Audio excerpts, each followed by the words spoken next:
call the meeting to order for the Election Review Committee, and I'd like to call a roll of all the members that are in attendance. And Deborah? Here. Lori? Here. Sue? Here. Julie? Here. Kia? Present. Hi, Kia. Hi. Joel Ahrens is in a court hearing this morning, and when he's done with the court hearing, he said he will try and be here. And I want to let everybody know that there's packets outside the door that going to have our agenda for today. And this meeting, we're going to start out with having the public input at the beginning of the meeting, just so that we can make sure things go a little more smoothly. And is there a motion for approval of the agenda for today's meeting? We have one adjustment, and I ask Ashley for a motion to amend the agenda, deferring item number 3 to the next meeting. There just wasn't enough time this week to get that long meeting done. And do I have a motion? So moved. Do I have a second? All those in favor say aye. Aye. Aye. Those opposed? It carries. Bruce, Yes. Roll call vote. when you have somebody on a phone, you need to have a roll call vote for all motions. All right. Alphabetical. Okay. I don't. Robert, could you? No, Robert's rules. We just went through this in alphabetical.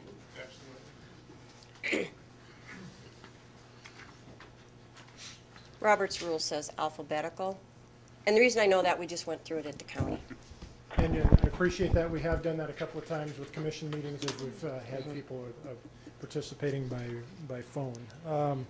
So I will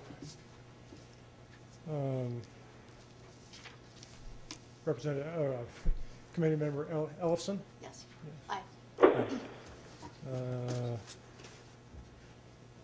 Go off your agenda. They're in alphabetical order there. That's fine.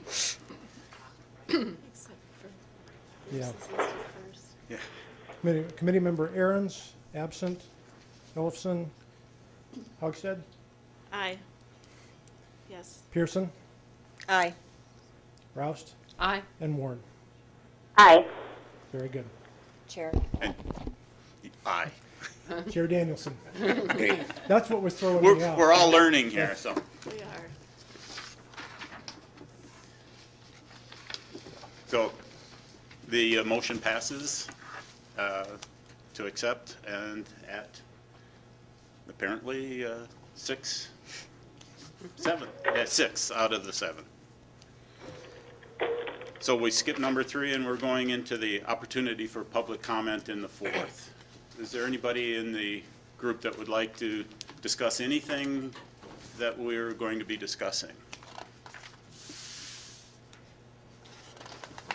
Not having any public well, today we wanted to, the public comment would be anything that has to do with the process that we're going through. We'll be having agenda items coming up talking about the voting centers, et cetera, in the following points. But if you have a comment that you would like to make concerning our process of the board and things that you would like us to look into, we'd sure like to hear about any of it. This doesn't preclude them from commenting when we have an issue? No, they can comment if they would like. And I would just say that one comment that we usually open with, or we mention during commission meetings under opportunity for public comment, is it's an opportunity to comment on anything that is not listed agenda item. That if folks are here to comment specifically about vote centers, we would ask them to comment when that item is discussed. But the opportunity for public comment is if anybody is here and wants to share anything with you as a committee that is not specifically addressed on the agenda. Thank you, Robert.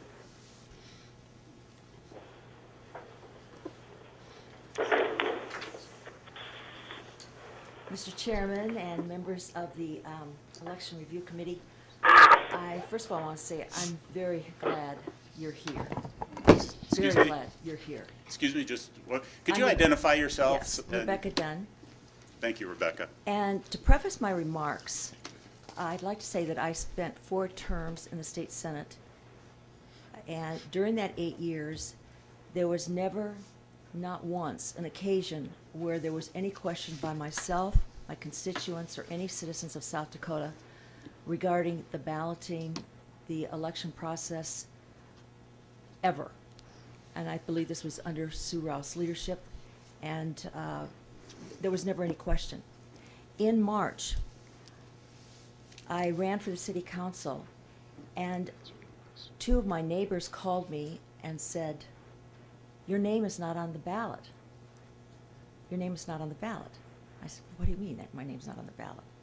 Well, I was running in the Central District, and so I went running over there, and I do have copies for the committee, if you'd like to show them to them. The yellow one is a copy of the ballot, and this is, if you notice, in this area where my name is not, but this is the way the ballot should look. Okay. If you wanted to show that to the committee.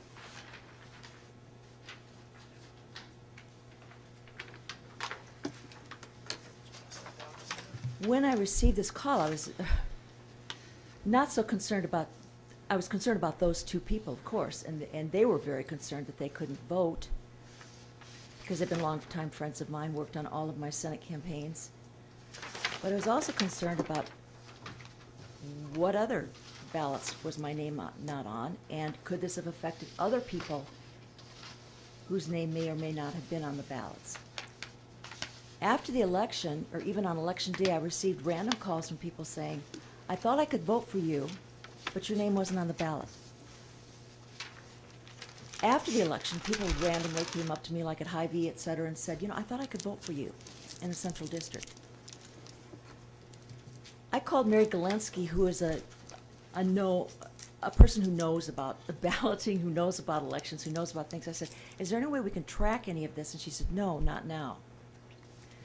My point is I am so glad you are assembling to find out what is wrong with the system, whether it's the machines or pilot error, whatever it is. We need to get underneath it so that it's like it was before, where the election process was pristine. The last thing a candidate or a citizen should have to worry about is whether their name is on the ballot or whether they can vote for the person they want to in the election. I'm a strong advocate of transparency in government, particularly in the election process. We should be able to go back and find out what went wrong and remove any bad ballots. I think when the process appears flawed, the public expects the greatest possible efforts for the public to investigate, or for someone to investigate. And the fact that you are digging deep and finding out what's wrong, this is not an opportunity to place blame on anyone. That's not why I'm here. But I think when there's a question out there that there's something wrong with the system, we need to get underneath it and fix it. So I appreciate the work this committee is doing, and I would like very much to restore the citizens' confidence in the voting process, and I'd certainly like to restore my own confidence in the voting process. Thank you, Mr. Chairman. Thank you, Rebecca. Would anybody else care to comment on any issue?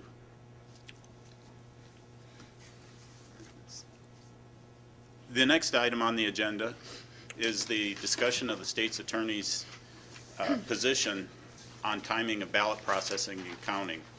We had a question in the whole process of when the absentee balloting could actually be compiled after they've been opened, and Kirsten Kappmeyers wrote the legal opinion on the absentee ballot counting, and wanted to open it to the floor to have anybody discuss this issue. And Julie, I know that you've been doing some of this in Pennington County. Yeah. Who asked for the state's attorney opinion? Well, I had asked last time if at some point we could have a clarification of this issue. Okay, and then I that had was thought- forwarded it. I had thought potentially that Kirsten might appear, but instead he chose to send a memorandum. Okay. Yes, to answer your question, Chair, we in Pennington County have always had close to, if not the largest number of absentee early votes, mostly because of the air base. When we, in comparison to percentage of voter registration. So even my predecessor, which was 30 years ago, started keeping absentee ballots in-house. We were the first county that did that because it just did not give the precinct people enough time to count them with the systems that we had at that time, which were the lever machines. So we've been doing that process in-house for 30 plus years. It's worked very well. Along that time frame, of course, as the process has advanced, we have gotten changes in law. And the changes in law have been that we can now process those per law over a 2-day period. And we start on Monday looking at the signatures, comparing those, kicking them out, getting any contact with the voter that we can, if we can try and get something resolved. And then on Tuesday morning, we bring the same teams in, actually more people, to make sure that we have them opened, stamped, flattened, hopefully by at least 1 o'clock in the afternoon, and then we start scanning. We bring a resolution team in per scanner, and we start scanning those, which is simply running them through the scanner. However, we do not hit a total button or print any precinct reports until after polls are closed, and that again is per law. And it's worked very well. If you have the ES&S's ERM, their election reporting management software, you can actually load those totals into a software program which then goes to the election night reporting of the state in a separate column, if you will, so that you can keep absentee votes separate, you can keep election day votes separate, and you can keep your provisional separate if you want to. It's worked very well for us. We've worked with every Secretary of State to make sure that when we report that information, we put it in the correct time frame so that when the public looks at the Secretary of State's website for votes, they know whether we have reported absentees or whether it's just a partial. Because then as ballots come in the evening on election evening after polls close, you add the election day ballots to it, and that's when you can physically close a precinct so that it reports across the bottom of the roll-up of the Secretary of State's election night reporting. And it's worked very well. If we could not do that, even if when we could not extend it to 2 days, we could not get them done before polls close. And we vote 25 to 30% of our ballots early, which I think number-wise is very close to the number that is in Minnehaha County, even though they have a larger voter registration base. We're very close in the same actual numbers. We must have more snowbirds. We have a huge contingency of full-time RVers in Pennington County. Just like here. Yeah. I mean, there are businesses that just have full-time RVers and prepare that everything for them. And the legislators have not addressed that issue with refusing to do that. There's a lot of different laws. But anyway, if we could not do that, your election counts would even be later than they are. Because absentee ballots, because they are folded, have more issue going through the scanner. They just do. They're slower. They have more stuff on them. They're usually not controlled with the type of marker to use. So that's why it's imperative that we counted them early. In the numbers that we had, we just felt it was better to do that. So on the first day, and this would be Monday. Monday. You're going through and just verifying that the packets that you've got are correct envelopes from each of the voters? Yes. And that's all, and you're sorting them and making sure that they're in the right piles, so to speak, to start with? We print our ballots different. We print them by precinct, and we don't file them alphabetical by precinct anymore because we have them marked by precinct. It's an absentee. We can give you numbers by precinct of absentees, but we file them by date. So that if we have a question on an absentee, we know what date we got it back, we know what date it went out. So we file them by date, which saved us a staff person by not bringing them in, which they come in all different areas and dates and precincts. And what they do on Monday is they simply verify that we can open that ballot the next day. Can I? And they check them off on the voter registration list. While we're going through this, Darlene or Heather, would one of you be able to come up and answer some questions about this part of the process for us?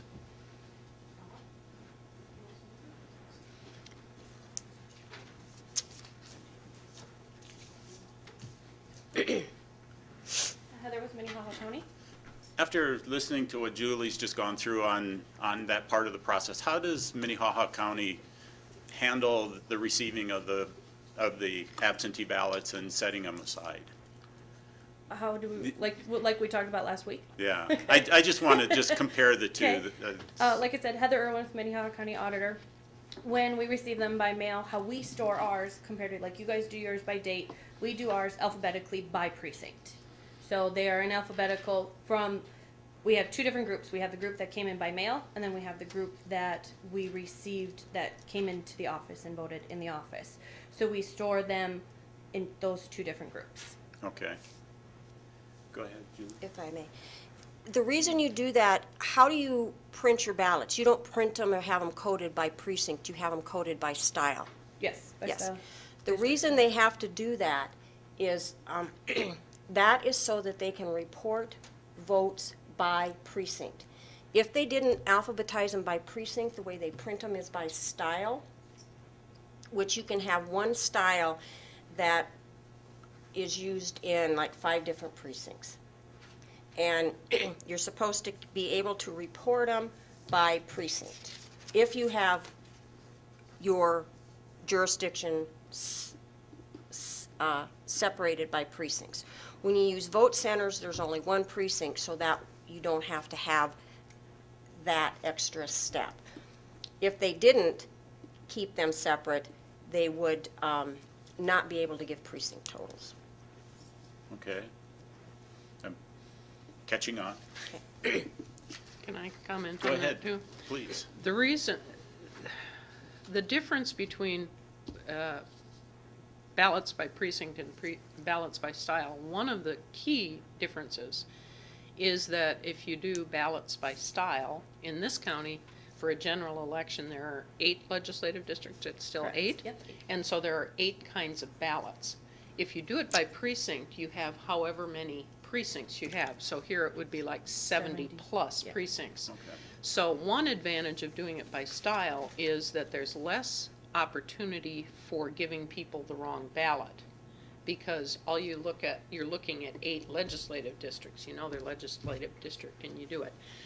Those are simply preferences. Different counties do it different way. Each way is equally valid and equally legal. Yes. To do. This whole discussion of how you sort the ballots before Election Day really is, Moot. it's kind of a moot point, because it doesn't matter. The key thing is we get to Election Day, we check off the ballots to make sure that we have every ballot accounted for. Both of these systems, which are very different leading up to that point, from that point on, it's the same thing. Yes. You make sure you've got every ballot accounted for and you count every ballot. For those of us that haven't been in on the fine details, I just wanted to have some clarification so we don't go off in a direction that doesn't apply Right. under the 2 different situations. So, thank you, Heather. Anybody have any additional comments on the? Can I make Yes. one other?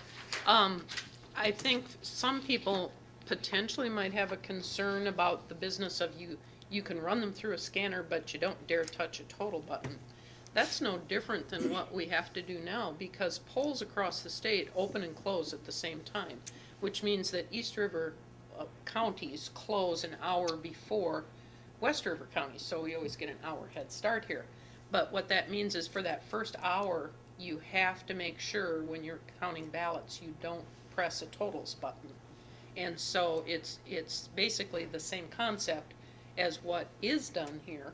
It just would be earlier in the day if they chose to count the absentees earlier in the day. But it's a process that they are very familiar with and do in fact use.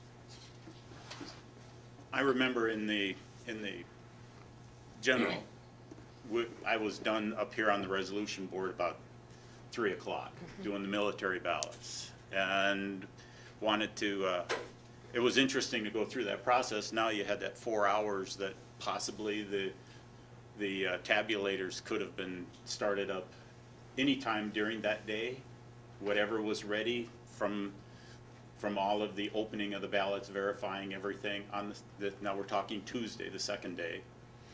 We could have started, and now according to what Kirsten has given us in this document, we would have no problem starting the tabulators at any time.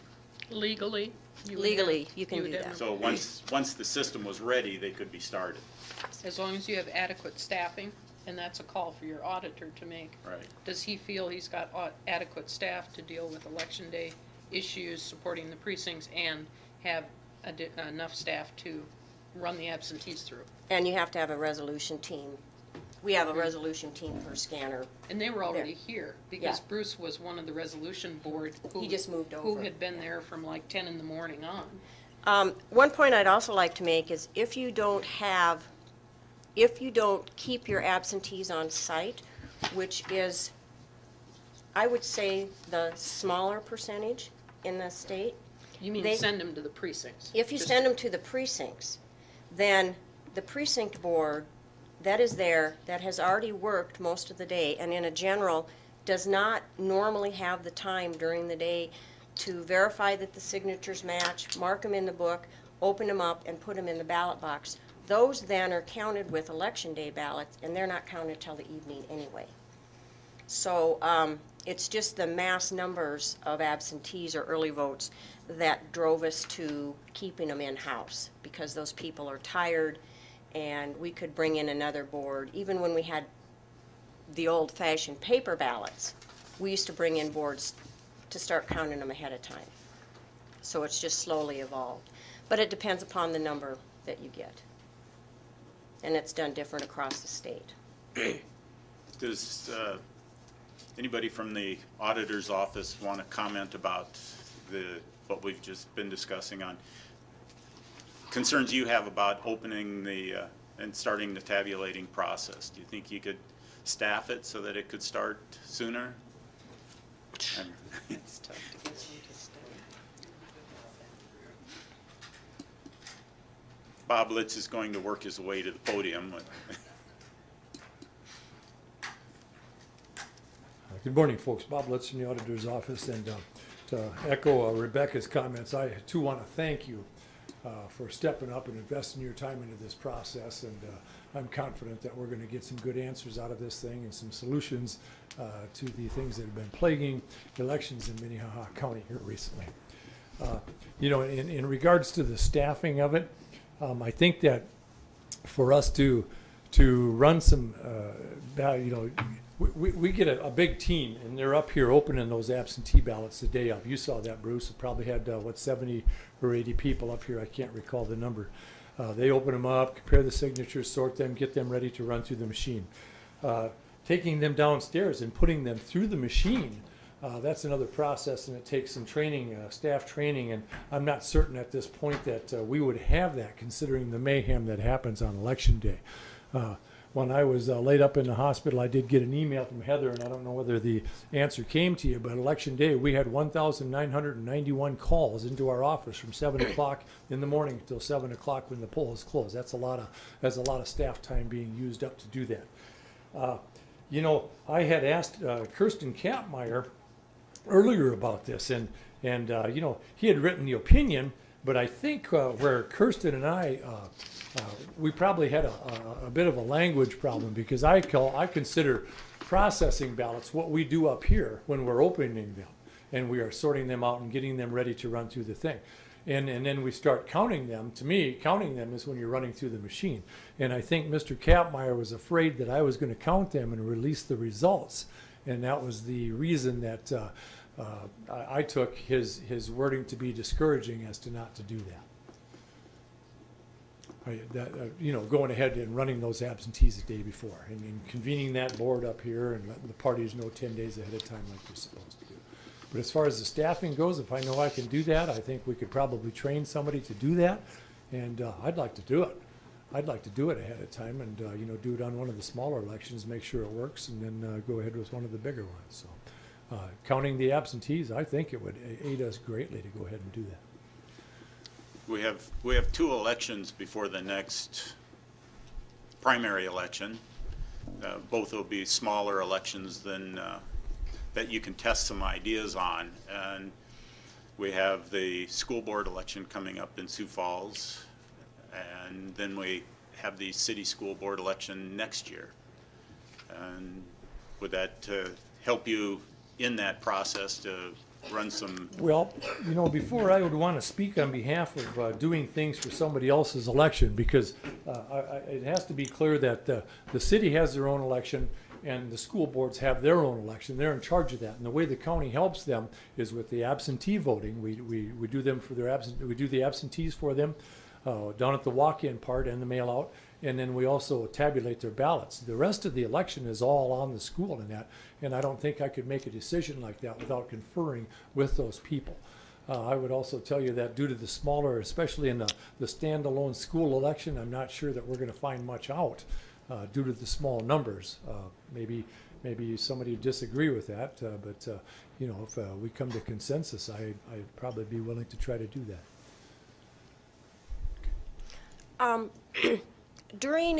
Let's talk about the your election cycles in even years, the primary and the general. Do you hire any additional staff to work the early voting process? Yes, we do. We have them in the office, and as it gets closer to the date and the frenzy picks up a little bit, we hire on more people, yes. Okay. And as to the exact numbers, I think Ms. Irwin, you know, I've left her in charge of that because she has a much closer feel to it. And then I'd also like to add that during this last election, since I was on the ballot, I stayed away from that end of the process, yeah, because I did not want to look like I was trying to get votes. Yes, Judy. In addition to that, who runs your scanners? The people? That is our staff. Your the staff. auditor's office. We are trained on it. And I think, you know, by and large, it behooves the process in general. It's kind of a complex process. And to have the same people doing it over and over again, I think improves accuracy. It improves the efficiency of the whole process. And not that we couldn't bring some people in from the school or the city, you know, but they'd have to agree to that, and then we'd have to put them through some training, and you know, maybe one of the smaller elections would be something that we could do that on. If I may. And you have 2 people per scanner? That's correct. Okay. Well, the correction there, Ms. Pearson, when we brought the 850s on, we had 3 people per, and one of them was the runner back and forth between the ballots. So we had a total of 6 people between the 2 machines working them. And the runner ran the ballots that were the blank ballots back to the resolution team. Is that what you? Well, we would take the ballots that the machine kicked out and put them at the resolution board, and then the other ones that had been run through the piles. When the ballots come into the room, we take them out of the ballot box. We separate the unvoted ballots with the voted ballots, and then the voted ballots go on a table. And as the machine runs through a certain precinct and they become low, then the runner person goes back and gets that pile of ballots for them to start on the new precinct. And then takes the scanned ballots and puts them in a secure place for the, We put them on another table that keeps them separate from the ballots we've already run through. I agree with you that your scanner teams need to be trained. Otherwise, you run into the problem that you're trying to train and run ballots through and get reports out for the media. What we have done is we have obtained from other county offices people that we have used on a constant basis that come over and scan for us. And then that way you can get them trained. They're already vetted. One's from the state's attorney's office and one's from the sheriff's office, so they're already vetted. We deputize them so that they can run those through. And then those teams start when they're done with the work. And so it works very well. And you have your trained staff, because when we were running, we've combined with city and school, and our business manager as well as our city finance officer did not want their employees scanning ballots. So then we changed from those employees to ours. And yes, it works very well, and you do have to have them trained. And consistency in that training and using the same people over and over again, I think would be the key to that. Up to this point, we've not done any processing of the ballots beforehand, Right. And so it's not been necessary.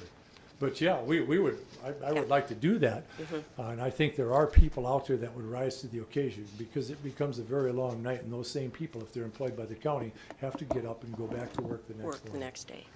Yes, Julie. Who runs your information? Who runs your election reporting management system? Darlene does that. Darlene do that. And are you the one then, Darlene, that loads the information into the state election night reporting? Darlene Johnson from the auditor's office. We have several people from our IT department that actually take the jump drives and upload them into ERM and send the information off. I stay in the office. I close the precincts as we've counted them, add the provisionals, and close those precincts, and kind of monitoring from the office. But we do have IT people that actually do the uploads. Yes. What I talked to, we had a meeting, the auditors across the state had a meeting with the new Secretary of State yesterday, and the election reporting management system is the software program that takes the scanner totals and puts them together. In the 850s, you cannot load them from one scanner to the other anymore, so you have to have this combining software. And it's that combining software that produces the combined totals if you set up different groups, absentee, election day, and provisional, and then you have to upload that information to the election night reporting system, which is managed by the state. But there's also a lot of manual entry to that I talked to them yesterday. But closing out a precinct, you have to put in the number of ballots that you counted. All that information is already in the election reporting system. But because this is a new voter registration onto the election night reporting system, they haven't got all those program changes made. And that was one request that I made, is that they need to be able to read the information that we upload, if that's a correct word, to the election night reporting system, so we don't have to load anything in. And that would save one entire person. Plus, it also speeds up the reporting time. If you're counting precincts on election night and you've got 5 precincts on a scanner and you store the information, you take it in, you put it in through ERM, which is not a difficult process, and you upload it, it takes about 10 minutes to get that loaded onto the election night reporting system, and then you have to go in and you have to do some you have to bring up each precinct, you have to report how many ballots you cast, which is already there, why you have to do that, and then you have to tell it, well, that you're done with it. Well, to me, you're done with it. You know, so they are, we did get affirmation from the Secretary of State that before 2016, they are going to have that a very smooth transition so that we don't have to do that, and those reports will get to election night reporting, which is where everybody gets their information from. So that will help. That was part of our issue too. They weren't flowing through correctly to election night reporting system, which was part of our problem of why we had reports in late. But we believe that that will be fixed by 2016. So this is just another way to free up an individual in your staff and the rest of the auditor staffs. Well, and to get the reports onto the election night reporting system. When you have errors, you still have to spot check. If you load it and it goes seamlessly, you're still going to spot check. And when we first started spot checking, of course, you do that after you've loaded 5 precincts. Well, then you have to go in and you have to clear election night reporting system at the state, and then you have to try and figure out where it's wrong from. Did it come over from ERM wrong? Did it go into this?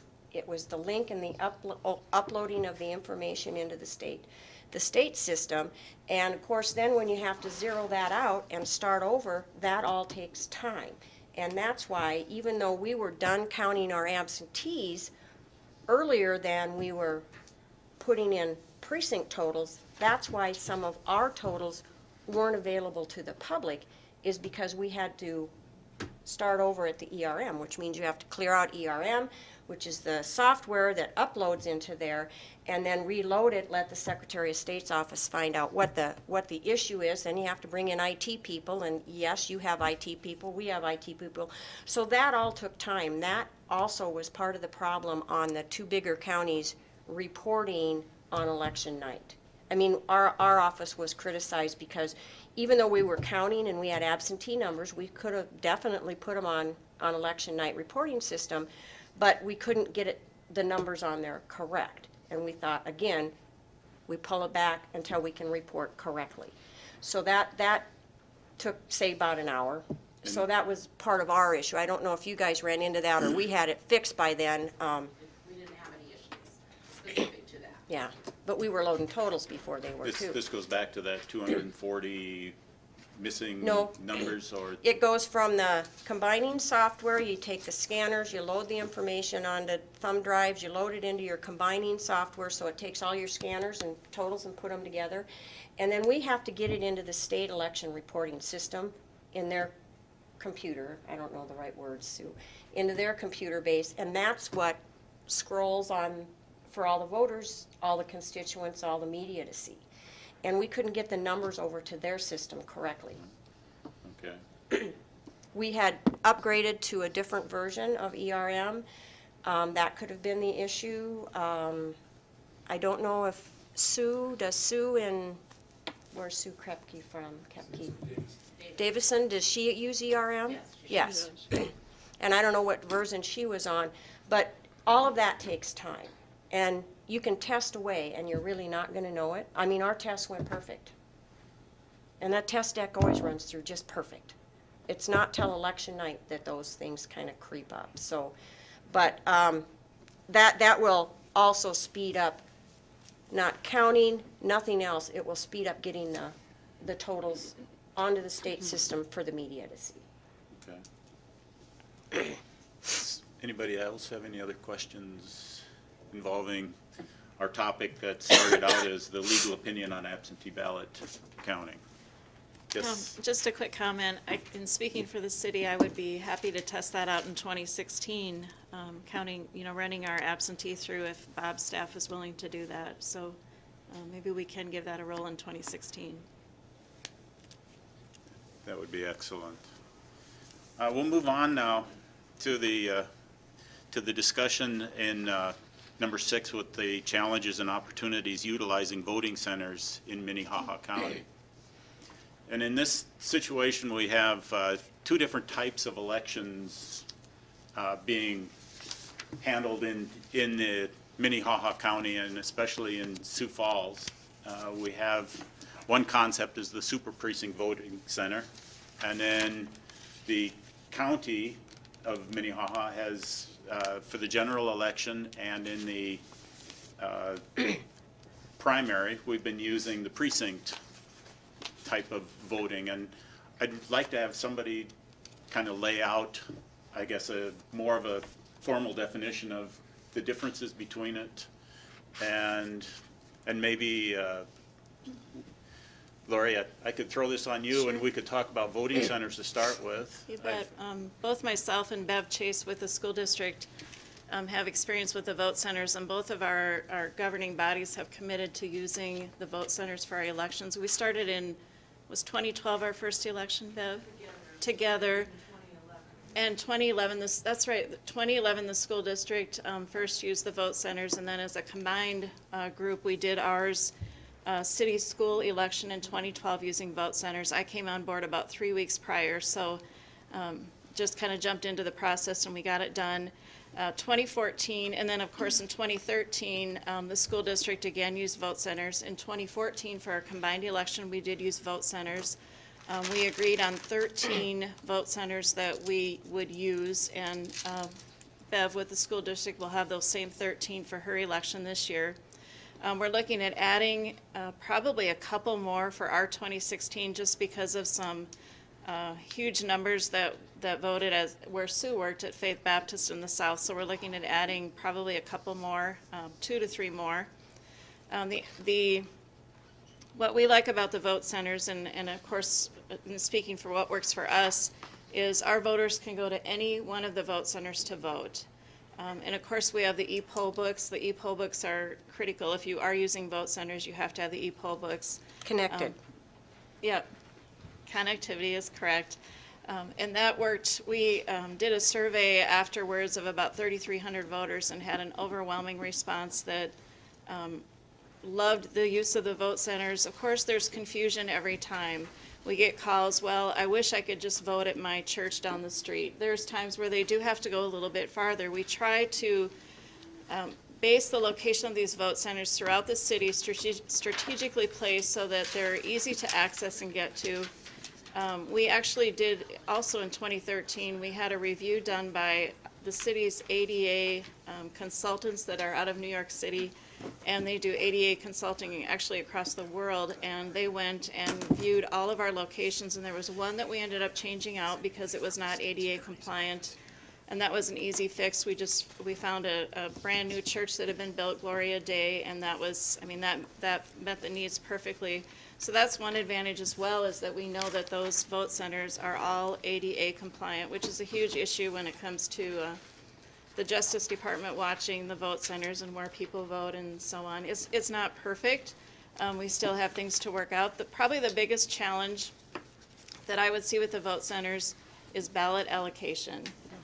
It's hard to know how many, we might think First Lutheran Church downtown, we have, 20,000 people working downtown. Are they all going to vote downtown?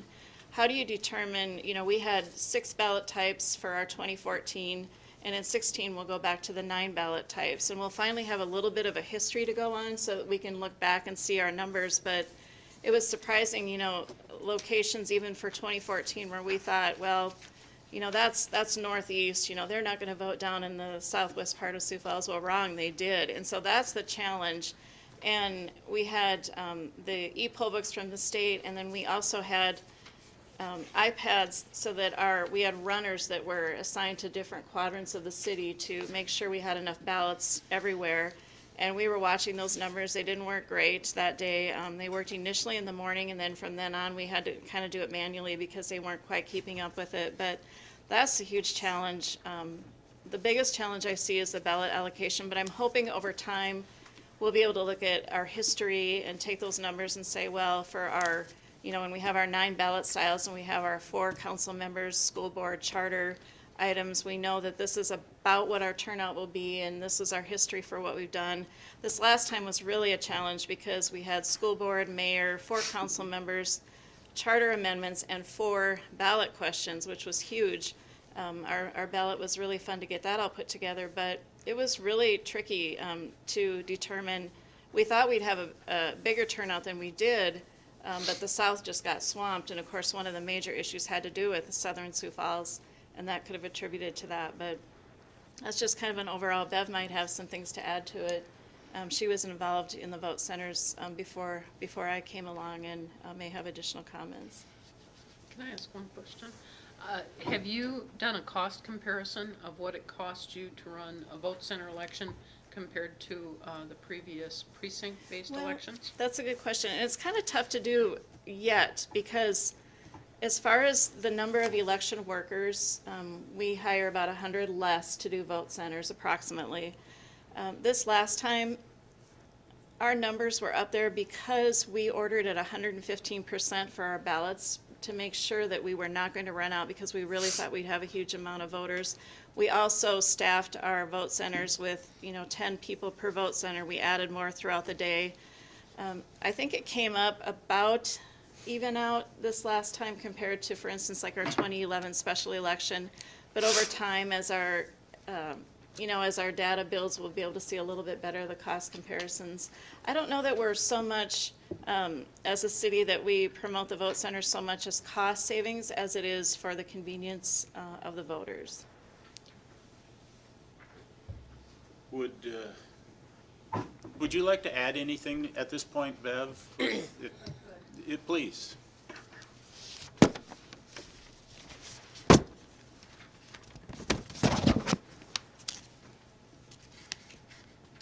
Hello, I'm Bev Chase from the Sioux Falls Schools, and I have a few comments to make. And let me start by saying that voting is one of the most important privileges we have as Americans. And I believe every vote that's legally cast should be counted. And every voter who has been registered to vote in that jurisdiction should get to cast a ballot. Those are the 2 premises I base everything I do with elections from. That being said, I've worked for the school district for 27 years, and I have been in elections since 1994. And the school district is always looking for ways to streamline its processes, and it doesn't matter if it's in the classroom or for elections. And so I've been looking for ways to streamline the election process since 1997. And we first tried super precincts. Super precincts we tried from 2007 to 2010, and that was where we combined 2, 2, 2, 3, 2, 4, 2, 5, 2, 6 all together in one spot. They were all the same legislative district. It just eliminated those 6 little precincts that were within 10 blocks of each other to one place. Well, that didn't work so well for the voters. They were very, very confused. So we know that was a flop, so we just had to keep looking for a way to come up with something better and to streamline it.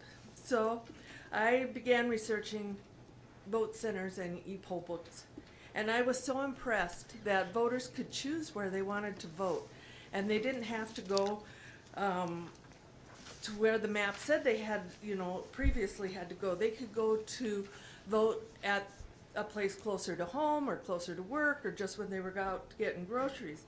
And the use of the e-poll books in the rural counties in Colorado, in Texas, those people didn't have to drive 40 miles that way to go vote, which was a regular voting place, but they could drive 12 miles the other way and vote in town. And to me, that huge convenience for the rural voters. And I realize some of our counties here in South Dakota have voting precincts that are 40 miles apart from each other. So my dream then and now is still to be able to allow voters to vote where they are and not where some map dictates for them. The use of e-poll books and vote centers has been around a long time. And Larimer County, Colorado, Tippecanoe, Indiana, Dallas, Cass County, North Dakota, Galveston, Texas, Baltimore, Maryland. There are just a few places that have used vote centers and e-poll books for years and years and years. And even this past year, poll books were used in St. Paul, Minnesota, St. Charles, Missouri, and Biloxi, Mississippi. So it's just keeps continuing to grow. And they had great success with the e-poll books and vote centers.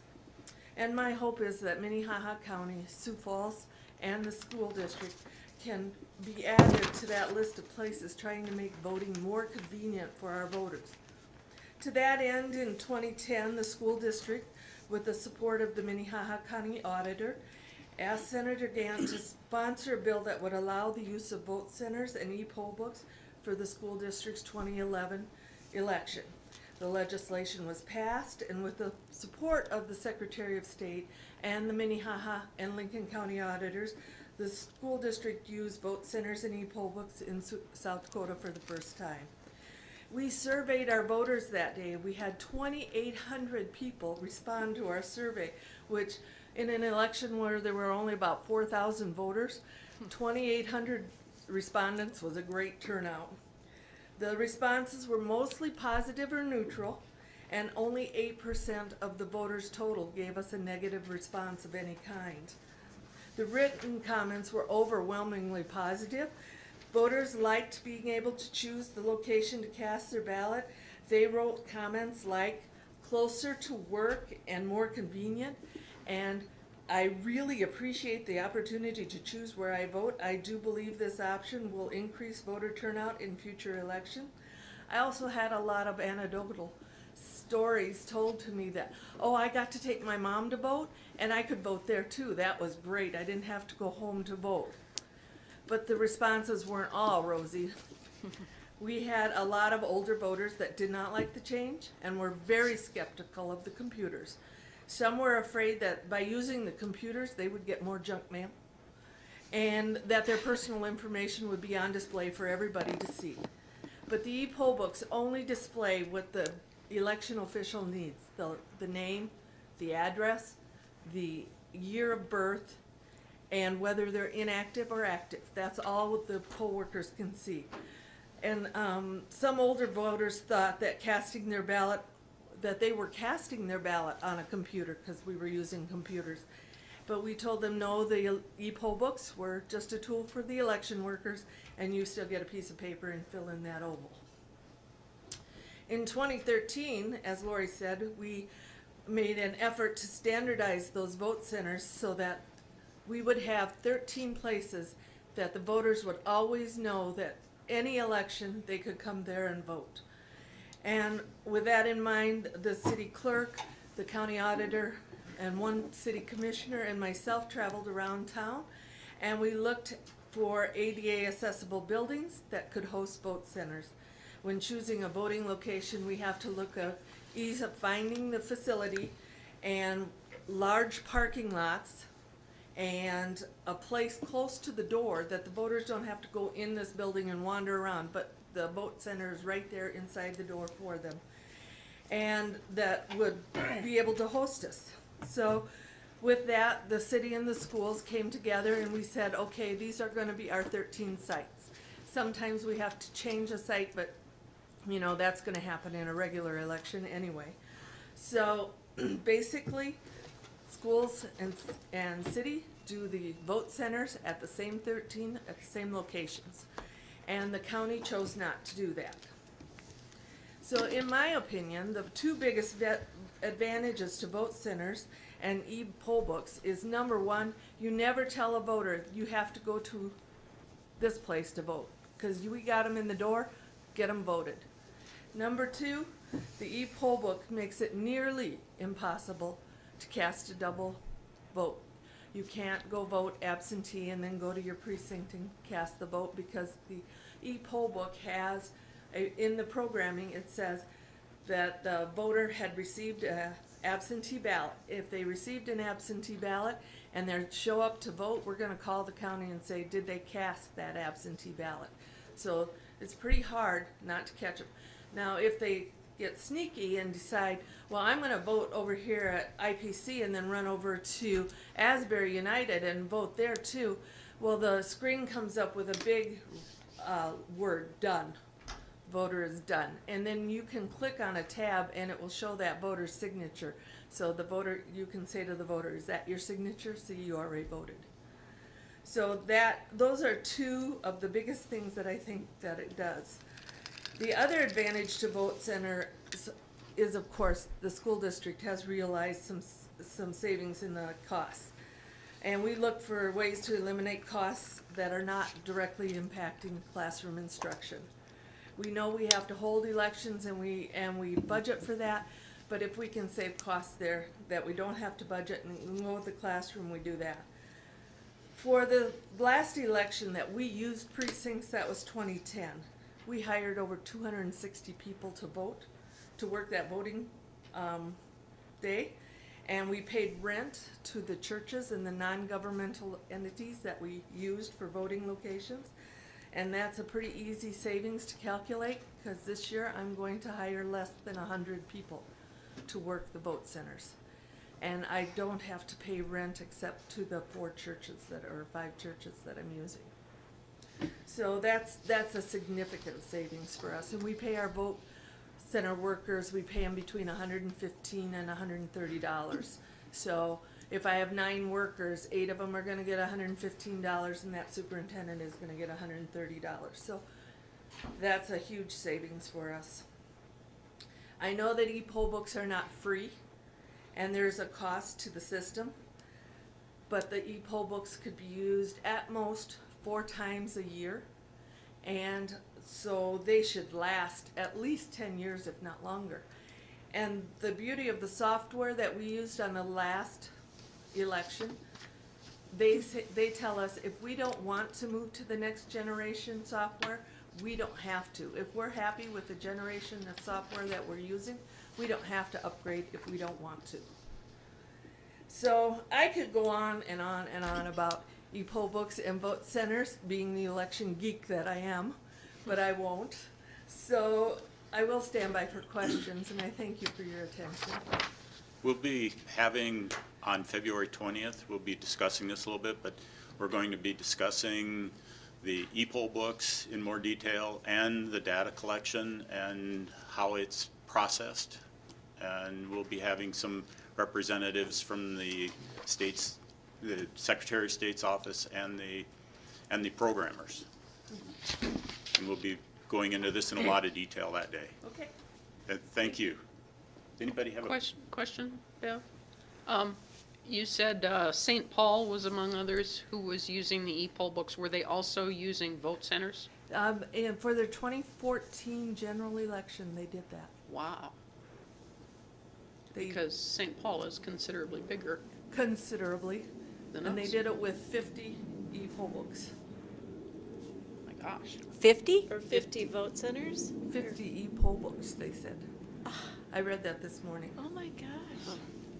It was a pilot for them. Wow. Huh. Could you share that? I'm so amazed. You know, Sue and I piloted the auto marks for the state. We brought in the auto marks during a school election, and we ran those for the first time for the state. We did e-poll books for the state, and all these different jurisdictions have come and watched our elections. We had Minnesota come in when we did the auto marks. Yeah. And last year, we actually, was it last year? We were doing the primary, and we were using e-poll books at a few locations. And I had a contingency from Great Britain show up at our polling place and wanted to see how they worked and talk to us about our processes, and they were so impressed by us. And we've had lots of entities come into Sioux Falls when we do these types of things. And to know that we are a leader in South Dakota for elections makes me very proud. Go I have ahead. some questions, Beth. What was your turnout in your last election? It was 4-point-something. 4-point-something But the year before that, it was the last year that we had a standalone before that, it was 3.55. So it increased. Not a lot, but it did go up. Say 4%, you're Yeah. saying. And that's And typical. it didn't- That's and typical for a standalone for the For a Sioux Falls. standalone, which is when you use the e-poll books in the vote centers. About how many voters was that? About 8,000, 9,000. Okay. how many different ballot styles did you have? We only have one. Only one. What percent of ballot stock did you order? I ordered 40% 40%. to make sure everybody's got enough. Okay. And if I may, when you had your election, you said you ordered 115% ballot stock? 115%. How many ballot styles did you have? We had 6 this last time. And what's your voter turnout? We had about 33%. 33. For Is last that time. fairly? Well, that was kind of low for it was a mayoral election with many questions. We really thought it would be higher. It's typically the mayoral's a little bit higher. And what, I guess maybe more important, what were you expecting the turnout to be? I was expecting it to be about 40%. About 40. This is a point I want to bring up on vote centers. Do you want me to talk about it now, or I'd like to get into the next part of the discussion about what the precinct system is. Okay. And then I want to be able to have an open discussion, bring everybody in on how it differentiates. Okay. Thank you, Bev. Would Sue or Julie care to talk about the process here? You wanna- Since you or kind of Bob, devised either the one, system Bob? here, or would, Maybe Bob, would you like to come up and I think Bob, the way he has his set up. yeah, could you come up and discuss how Minnehaha County operates the election for precincts? Bob Blitz for the Auditor's Office again. You know, I did want to just comment on the vote centers a little bit, because when I got here, I was new. Deb Owens was still the city clerk. Lori came in later, and Bev was a resource for me that I collaborated with a lot. And we looked at possibly having the vote center concept with the e-poll book for the county. And I like the e-poll book. I wasn't that wild about the vote center concept, but I did like the e-poll book, and I brought that up here, but to say it didn't go over very well would be an understatement. And so here we are at the precincts, because I knew there were going to be confused voters, and somebody had to pay the price for that. But the precinct system that we have here, largely it was in effect when I got here with Sue. And I also got here in 2010, and the legislative district also had done their decennial population study, and then had cut up the legislative districts and then did a little bit of rearranging there. And I don't think that that didn't make a huge difference on the precincts. As a matter of fact, I'm not certain it made much at all. Sue, am I correct on that? I think the political lines lined up pretty good, so that the precincts stayed pretty much the same. And so the first one that you have, of course, is the primary, and which has a lower turnout. And the thing with the primary is that it's always in June, and in South Dakota we know the roads get tore up and construction happens in the summertime, and that's true with the school district. When it's in summertime, the school district has to get their work done, and a lot of the places that we do hold elections that happen to be in schools. And so you know, if I can't have it at a school place, I have to find a location, or else combine it with another nearby location that's familiar to people, and that sometimes works out. So typically, well, like in the last election, I think I had 68 locations for the primary, and that seemed to go pretty good. For the general election, we picked 71 out. Also, since I've been here, it was like Lori pointed out that ADA issues in some places have become quite a thing, and ever since I've been here, I've tried to integrate a couple of new locations that had better ADA places than the old ones, you know, just to make the future work better for people. And geez, here I am with a pair of crutches, you know, wanting to get into a voting place a little bit better. So, so I have the 71 of them, and the first part of the process, of course, is at the beginning of the year. I think sometime well ahead of the primary, and I can't remember the date, I think it's in March, I start calling around and I line my places up. And I also try to secure them for the general election. But like I said, sometimes the primary election and the general election, there's a little bit of divergence on that, but we work that out. And then right after that, what I start doing is looking at lists of people. And I have to, for the primary election, a lot of times 3 people work. For the general election, I have to have 5 people. And in some places, I have 6 people. Like out at Memorial, that place gets slammed pretty good. And so I'll have 2 precincts located in the same gymnasium, which causes another set of problems. And then I'll give one person kind of a book so they can go out to people in the line and tell them, okay, you're in this precinct, you're in this precinct. And Brandon, before we cut it up, was like that big time, where we had 3 precincts all in one building and people would get in the wrong line and stand there, and then they had to go get in another one. So I would send somebody out there with a book that told those people which precinct, which line to go stand into. And you know, that's basically how it works, is you know, securing the place and staffing it, and looking out for any things that might happen during that place, like any remodeling that we'd have to do if we have to move it to a room. And those are the basic considerations. Are there any other questions that I could maybe add to that somebody could think of? Go ahead. What's your turnout in a primary and a general? About?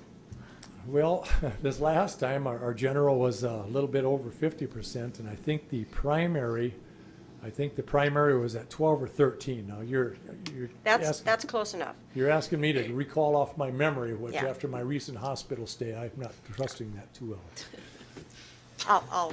I'm not Very thinking good. clearly either. What percent of ballot stock do you order on a precinct basis? For the primary, no, you know, it's kind of interesting because Sue left behind quite a bit of data. And one of them that's really interesting is Ashbury United down on Western Avenue, because I looked, and one time during the primary they had 53% turnout. So I'm sure Sue had to go steal some ballots someplace and run them back down there.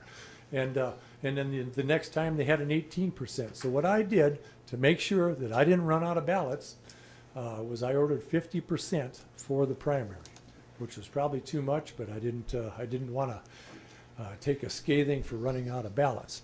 And then for the general election, I ordered 100%. Okay, thank you. How many splits do you have? Pardon me? How many splits or different styles did you have in the? The primary, I had 19 different styles. Is that what you're talking about, Yep. ballot styles? How many in the general? I had 8 of them. It was either 8 or 9. I can't read. It was 8 of them. The legislative districts. Thanks. Thank you. Does anybody else have any more comments in this area before we start open discussion?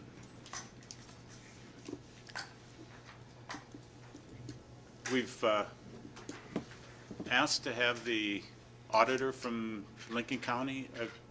Are you the auditor? Yes, I am. Would like to have you come up because we have some questions too, and like to get your feedback on how Lincoln County handles it, since Sioux Falls straddles the county line, and if Sioux Falls decides to do something, how that affects Lincoln County and your processes down there when we have people that would think they'd be, let's say we did a voting center here in Sioux Falls for the general or the primary, if that was open to consideration. How would that affect what happens in Lincoln County on the, across 57th Street? I'm Marlene Sweeter, and I am currently the auditor at Lincoln County. I'm relatively new to the position. I became auditor on May 1st. I went through 2 elections, but I'm not new to the office, and my predecessor put a lot of good things into place that I feel they went okay. We do use precincts in Lincoln County. We are rather unique in that we have southern Sioux Falls, which is by far our largest counting for the voters of Lincoln County. But we're rather spread out, and the idea of vote centers is rather scary to me because,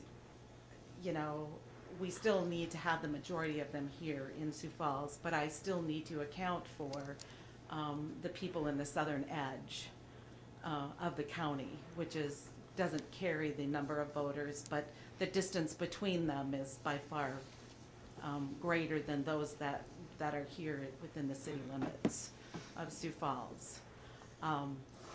We did have some part of the problem that we ran into when the school and the city used Faith Baptist, which is one of our voting precincts, is it created a huge amount of confusion for our people, because we would constantly get calls from people from our precinct workers at Faith Baptist who would say, why isn't this person on your list, in your precinct book, in your registration book? And it would turn out they're from Minnehaha County, but they always came to Faith Baptist to vote.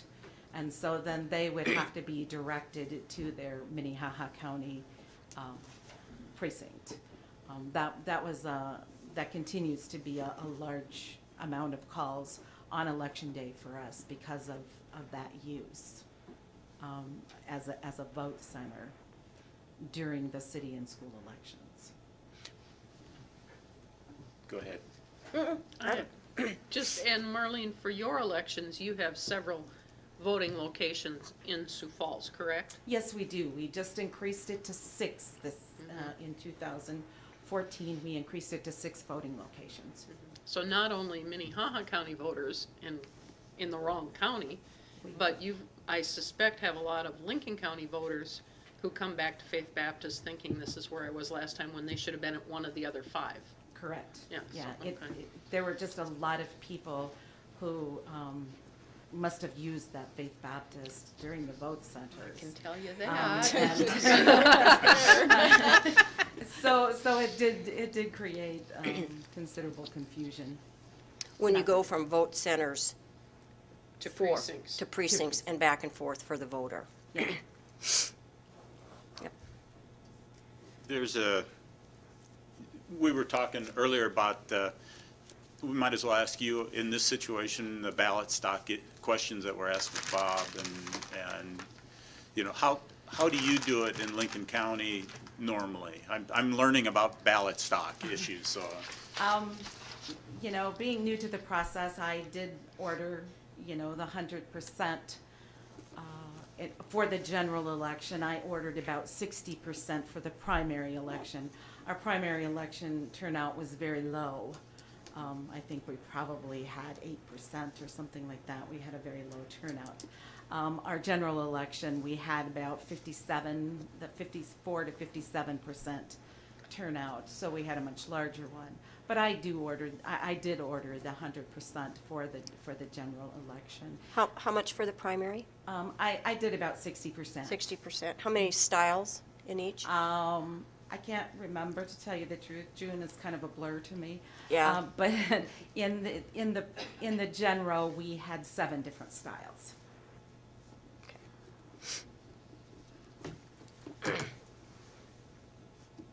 And 7 different styles would be probably, we don't run with commissioners at large.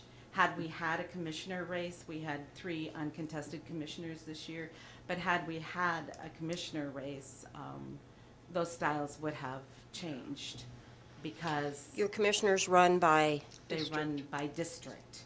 Okay. We have 5 districts. How about Sioux Falls School? Is that by district or at large? It's at large. Yeah. So that would add to our mix if we had those people, those races out there. Do you have water district splits? We do. You do? Okay. But in all honesty, I don't know that we've ever contended with them. Okay. Thank you. Anybody have any other questions? How many wards in the city? There's council districts. Council districts? Council districts, yeah. 5? We have 5. Okay. 5 council members run by district and 3 at large. We have a Okay. total of 8.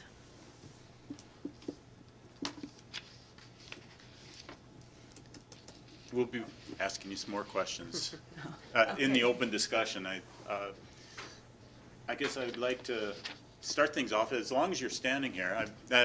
We'll just start with the open discussion then. We have one of my questions is, I was approached by somebody I know that's from down in the Norway Center area. And this is a little rural community area down in southern Lincoln County. And they said, oh, great, if Sioux Falls would be able to do voting centers, Lincoln County I'd be able to vote anywhere in Sioux Falls. And I'm trying to explain to them that you cross county line, you can't do that. And could you address the confusion that you'd run into down in Lincoln County with having so many people coming in from out county into Sioux Falls that work every day, and add that to your concerns? Well, that would definitely be my biggest concern because, you know, I have probably Hudson and some of my smaller counties down there that probably only have 100 voters. Well, if 50% of them work in Sioux Falls and choose to stop in southern Sioux Falls to vote, I don't feel like I can close. I think I would have to put a lot of thought into how I would handle the southern part of the county because I have so many small precincts down there, yet I have the distance concern. I probably have a lot of the older generation who probably doesn't work in Sioux Falls, and yet I have a great deal of those communities that have the working people who come to Sioux Falls and would rather run on their noon hour to southern Sioux Falls and vote than do it before they might leave town before 7 o'clock because that's quite a distance to go. I would find that probably my biggest challenge as to how I would handle those south of Highway 18 per se, because that's kind of where we things are different. So I would find that a huge challenge. How far away is where you store your ballot stock to your farthest precinct? I believe Hudson is probably about 22 miles. 22 miles. Mm-hmm. So this is the issue with going from a condensed area, which the city and school districts are, to a county that I don't know how far are you in the center? Is Sioux Falls, your office in the center of Minnehaha County? Rapid City. North to south. We're in the center of the He's bottom. right here. Okay, and how far? Bob, could you put up the? How far away is your farthest precinct from your office? If I remember right, I thought it was 32 miles. 32 miles. Here's the problem. I don't think anybody will debate that you will save precinct workers when you go to vote centers. In Pennington County, we're 110 miles from one precinct one way, and 90 miles the other way from a precinct. And those are very rural precincts. Pennington tried once to close those far-reaching precincts and bring them into a more central issue, and were lambasted. The people that live in our rural areas are ranchers and farmers that, well, excuse me, not very many farmers, they're ranchers, and literally there are areas in Pennington County that don't have internet access, and some that don't really have cell phone service, and we vote still in people's homes. But they're very small precincts. And the reason and we have between 25 and 45 different ballot styles, because we have water district splits, we have school district splits, we have commissioners by district, everything is districted in Pennington County. And we have races in all of those. So we deal with a lot more ballot styles. And the reason I was concerned with the number of ballot styles, how far you are to drive to a precinct, and what normally your turnout is versus voter turnout is versus ballot production, that's where you're going to lose your money. Definitely, you will have fewer poll workers. Definitely. That is not debatable. Less rent. But however, to order ballot stock for this kind of an election for my county, I don't even know how you'd estimate it. Because, number one, I don't trust the media. I don't trust my parties. I don't trust my county commissioners. You can't even trust a candidate that won't pick a bus up, haul 300 people to Rochford, South Dakota, where it normally has 99 voters, 99% turnout, and you do not have enough ballot stock. And you cannot plan for that, because the way the law is written in South Dakota, and it was purposely written that way, is I can't have an area, like I couldn't say Rapid City gets to be a vote center. So anywhere in the municipal Rapid City, I could have vote centers, and anywhere you could go. You could vote anywhere. And preclude that same thing up in Rochford and Deerfield, South Dakota. The amount of ballot stock that you would have to order would be untold. And that, other than your precinct workers, is your largest expense of an election. Precinct workers and your ballot stock. And you can see the difference in ballot stock order when you order 115% and you're only voting 40. And that's pretty expected, because you have to have ballot stock to move. And if you can't get ballot stock there, you're extending the polling location time. And that affects the entire state. What happened in November, and guarantee it, unless you order 100% of every ballot style for every precinct, you could actually have that issue. And if you don't have enough ballot stock, then you're voting on paper. And then you have to bring them in, and again, it's 90 miles one way, 110 the other way. You don't get those ballots until about 10 o'clock at night. You cannot even get them started to count. They're small numbers, but you don't get them because of travel time. So now you've extended the polls. Now you're voting on paper. Now you bring those paper ballots in, and you have to recreate them onto ballot stock that, excuse me, you don't have, because you've already moved it all out. So for a county, in the perspective of Pennington County is long this way, it would be irresponsible of me, until you did several, to have some type of protection about how much ballot stock you're going to have. I haven't been able to figure it out. And until, if you have schools continue to do vote centers, and I can see why. It's cheaper. The taxpayers like it, or the voters like it. I can't say all of my voters would like it, because they don't like it if you can vote, if they can't vote across the street. And that could just be a difference between East and West River. We move a polling place, they hate it if they cannot walk across the street, or they have to drive 3 blocks. I'm sorry, that's just the way they are. So I don't know if they would like it as much as your people in Eastern River. We know there's a difference in voters. And those are my stop blocks in going to vote centers for our big elections. Thank God the city and the school combine with me, and I'm not going to vote centers, and they don't have a choice. So I'm lucky in that aspect that I don't have that fight. I would support e-poll books overwhelmingly to be used. Mine don't interconnect, but because I'm not a vote center, I don't need them to. It saves everybody time. It saves time of the precinct workers. It saves time of the auditor's office. It saves time of your voter, because all they have to do is type your name in. It spits out where you're supposed to vote. If you're at the wrong place, you hand them that piece of paper and they're off.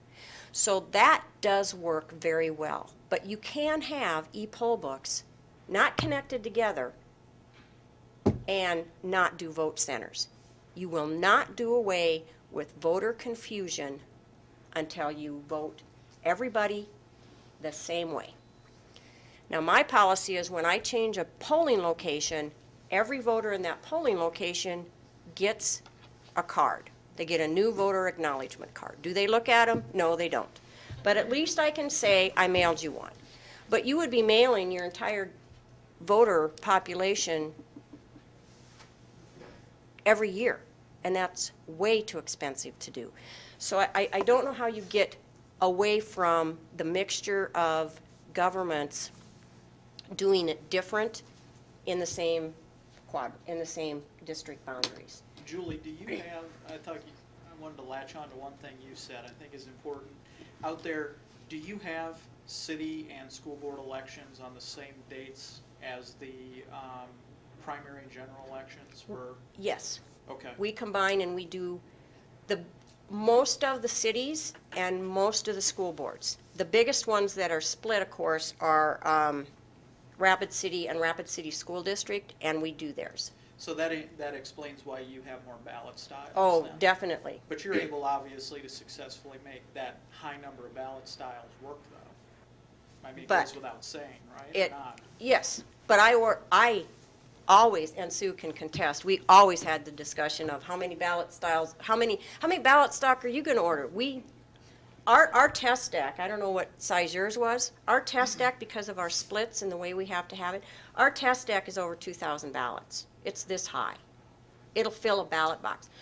And I have always ordered over at least 100% ballot stock, because in some of our generals we've had 80% turnout. You have to be prepared, and a lot of my rural precincts will vote almost 100%. So you have to have. It goes without saying then that obviously you have higher turnout then for those city and school board elections as yes. well, right? Do they generally mirror what you see for those up ballot races, or is there like a big disparity between undervotes? The up ballot races, Senate, governor, et cetera, versus the down ballot races? Oh, the fall off? Yeah. Yeah, you'll have fall off no matter who you have on the ballot. And even in a general, when we don't have city and school, the fallout definitely for the issues and the judges. So is the city and school held on the first Tuesday in June then? Yes, and then we have the runoff three weeks later. And this is a question I would pose to the city and school board here, I guess, is have you thought about holding elections during the first Tuesday in June primary? I mean, I see a couple of distinct advantages. Number one, increase in turnout. Part of the democratic experience, more people get involved and vote, but also you'd be able to take advantage of those economies of scale created by the state, or the county is already having to pay for personnel to be in those locations at those times. We split our costs on a it's a you prorate it. Yeah, we prorate it by number of votes to total and all of that. And because we always have such a higher turnout, it actually costs the city and the schools more money to run in June. But you order more ballot stock because you have a higher turnout and you get more votes. And that's a political thing. There's advantages to different candidates whether you vote, whether you're going to win on a lower turnout than a higher. And that's the discussion. But yes, thankfully, we can do that in Rapid City. We have representatives of the four entities in the room here, and I'd kind of like to hear what your thoughts are, Bev, Marlene, your thoughts, and Lori's. I mean, the whole thing here tied into Bob Litz and what he's trying to do here. I'd like to get your thoughts on, this is kind of off the cuff, but Joel brought up a very good point about combining possibility in June. If you could come up and...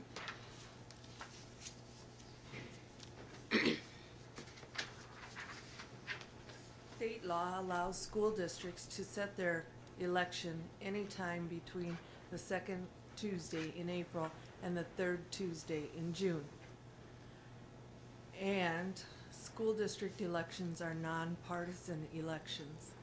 And our thought has always been the primaries are very partisan, right down to their split ballots. They don't even get the same ballot.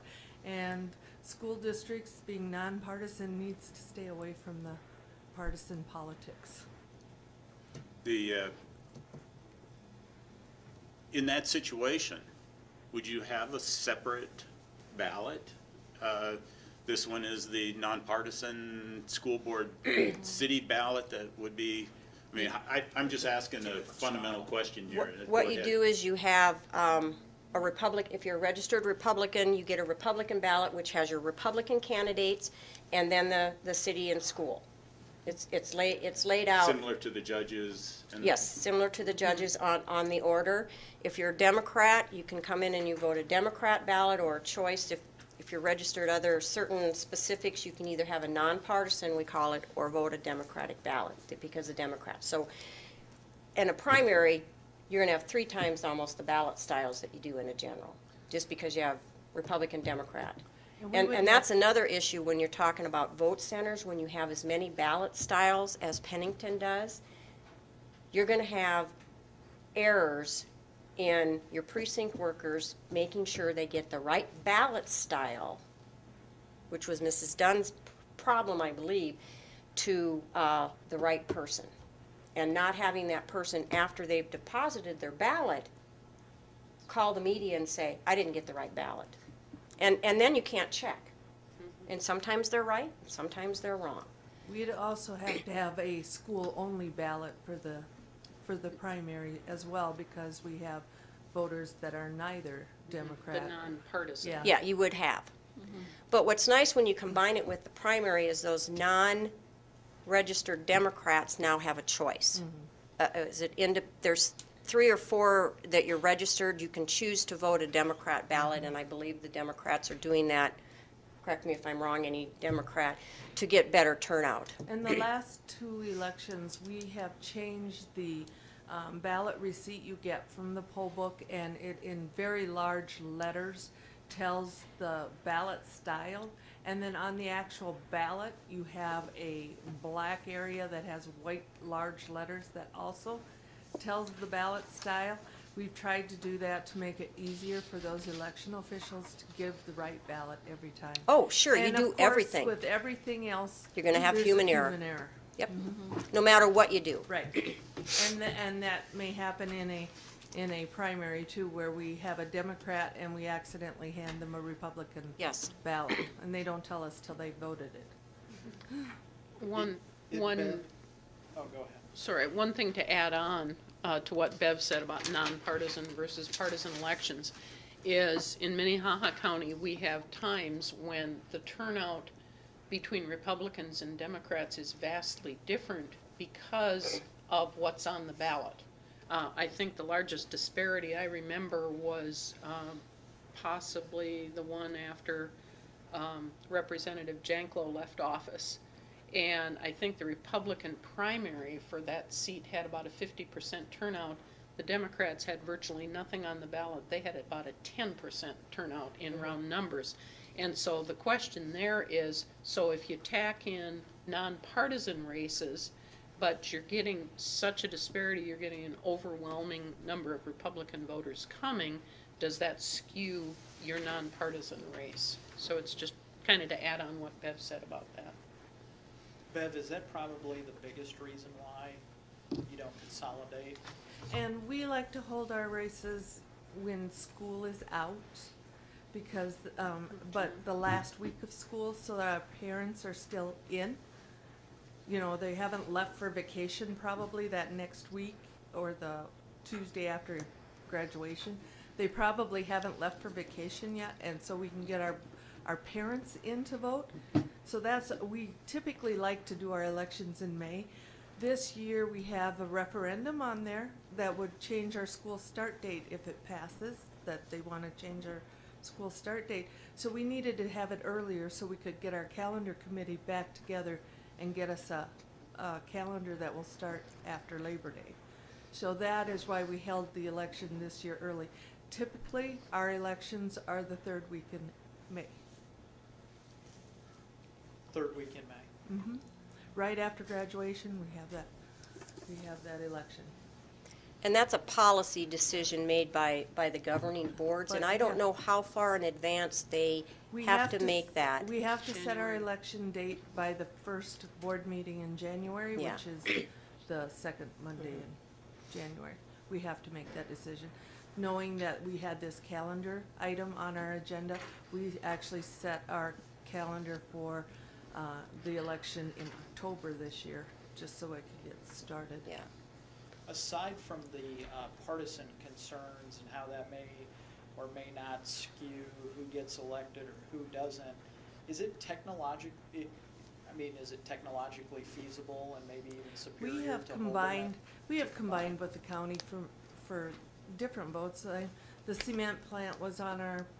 Yes, it was a special statewide election, Yeah. and we combined with several school districts and cities. Yeah, and we always combine with the city every time we can.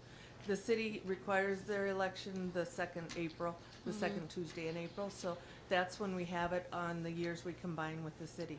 We always combine. The school district's terms run 3 years, and they're staggered, so we have two people, one person. So we have an election usually every year unless somebody would not run, and that's only happened once since I've been in. But our voters have told us that they like only going once.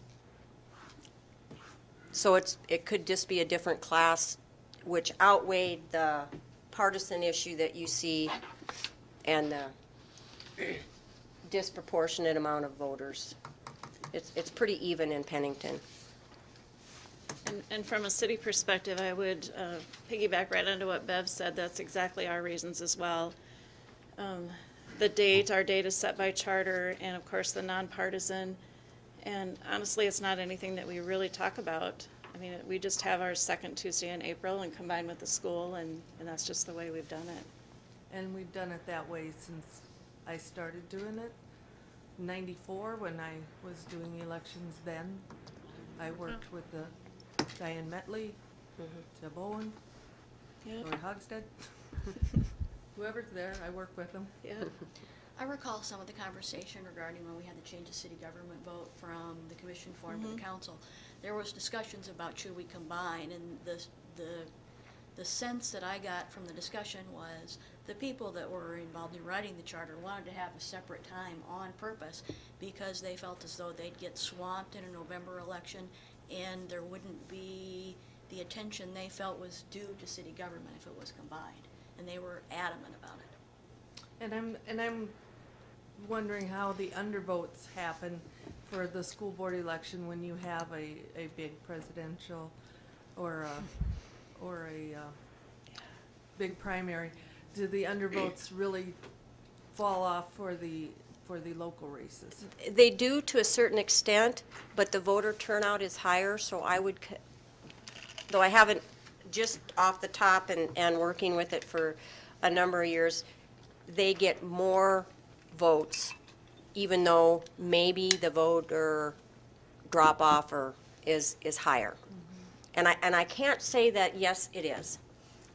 Well, I mean, when you're talking 4% for your turnout to 40 for ours, you're going to have a lot of drop off, and we don't. Schools really want our parents to vote, and we do everything we can to get those parents in. And that was one of the reasons we looked at vote centers too, because our parents are young.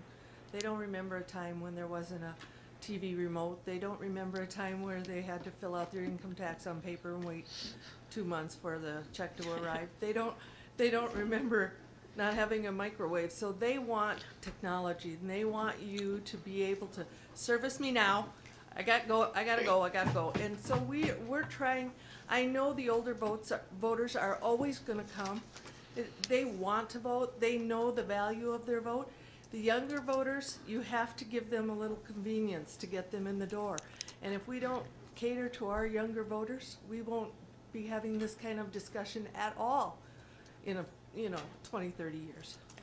Really, the discussion should be if we go to all male. Did you hear that, Kia?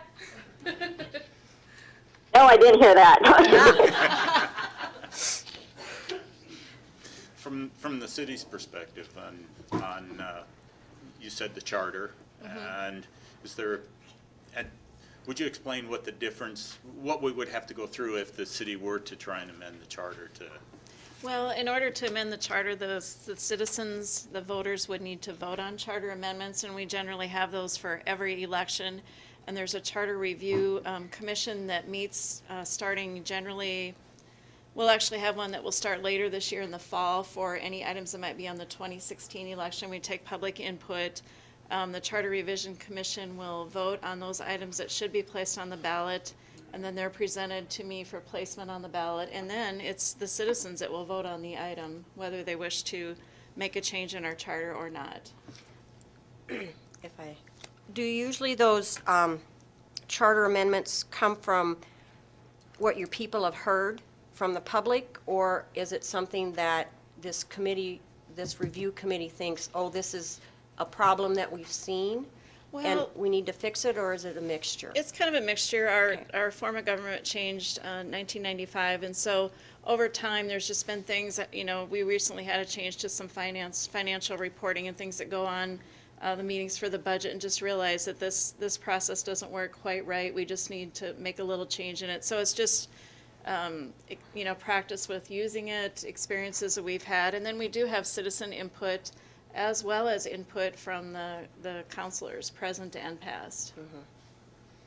So it's a combination. And this issue hasn't come up, has it? No. Yeah. Does the auditor's office, Bob or anybody, have any comments to add into this before we go to public comments?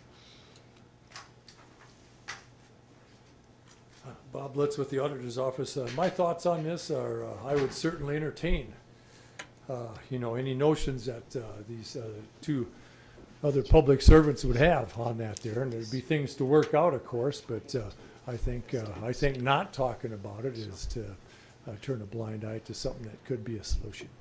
And after all, what could go wrong?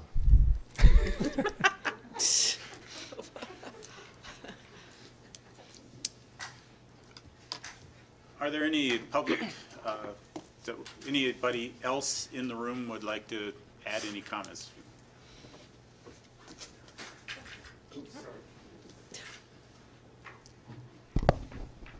I've just been sitting here listening to all of you experts speak, and I would like to just speak as a regular citizen. I work at Hy-Vee. I'm a plumber. I'm a welder. I'm an at-home mom, or I'm a mom who has to pick up a bunch of kids after school, get the groceries, go vote, and go home. I don't know that much about voting centers or precincts or any of this. I do know who I want to represent me on the school board, and I want to vote for that person. I do know who I want to vote for as mayor, and I want to vote for that person. I know who I want to represent me in the State House. I know who I want to represent me as governor and president. I'm not a sophisticated person about all of this stuff you're talking about. All I want to do is go to one place and vote. And I want it to always be that same place that I vote. Things are complicated in my life, and I want this to be easy. Like I said, I know who I want to vote for, and that's all I really need to know as a citizen. And I want to go to that one place and vote and not be turned away. The woman over here that was talking about the vote centers, of course there were people there that didn't make any complaints because they didn't go to the vote center. They went to their precinct. And they didn't think to go another step further. They only had a half an hour for lunch or an hour for lunch, and then go research where I should have been. They said, the heck with this, and they went back to work or went and got a hot dog or something. My point is this. For the regular person out there, they don't care about all of this. All they want to do is go vote for the person that they want to vote for an elected position, and they want to go to one place, and that place be the same place all the time. Thank you, Mr. Chairman. Thank you very much, Rebecca.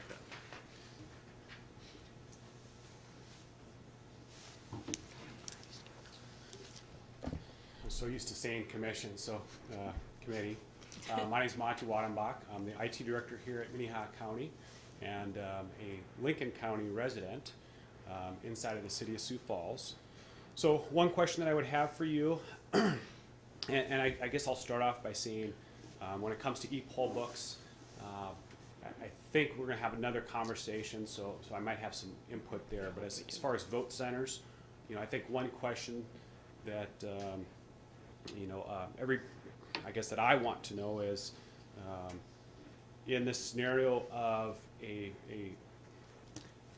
county election, would there be a scenario where I might have to go to 2 locations to vote if Minnehaha County had a vote centers and Lincoln County did not? Would there be a scenario where I might have to go to 2 locations to vote? On the same day, do you mean? Yes. So would I have a Lincoln County commissioner to vote for and a City of Sioux Falls council member? This has been one of the questions that. And it didn't get talked about today, I'm surprised. And again, where I live in Lincoln County, Sioux Falls School District, City of Sioux Falls, would that scenario happen? Because I didn't hear that talked about today, and I just heard Rebecca say she wants to go to one place and vote. I wish it could be that simple, but that question needs to be discussed. The other thing was, if we had vote centers, right, and it was one precinct in Minnehaha County, what would happen in the scenario of a recount? Monty, I live in Sioux Falls, but I'm in the Harrisburg School District in Lincoln County. What's going to happen to me?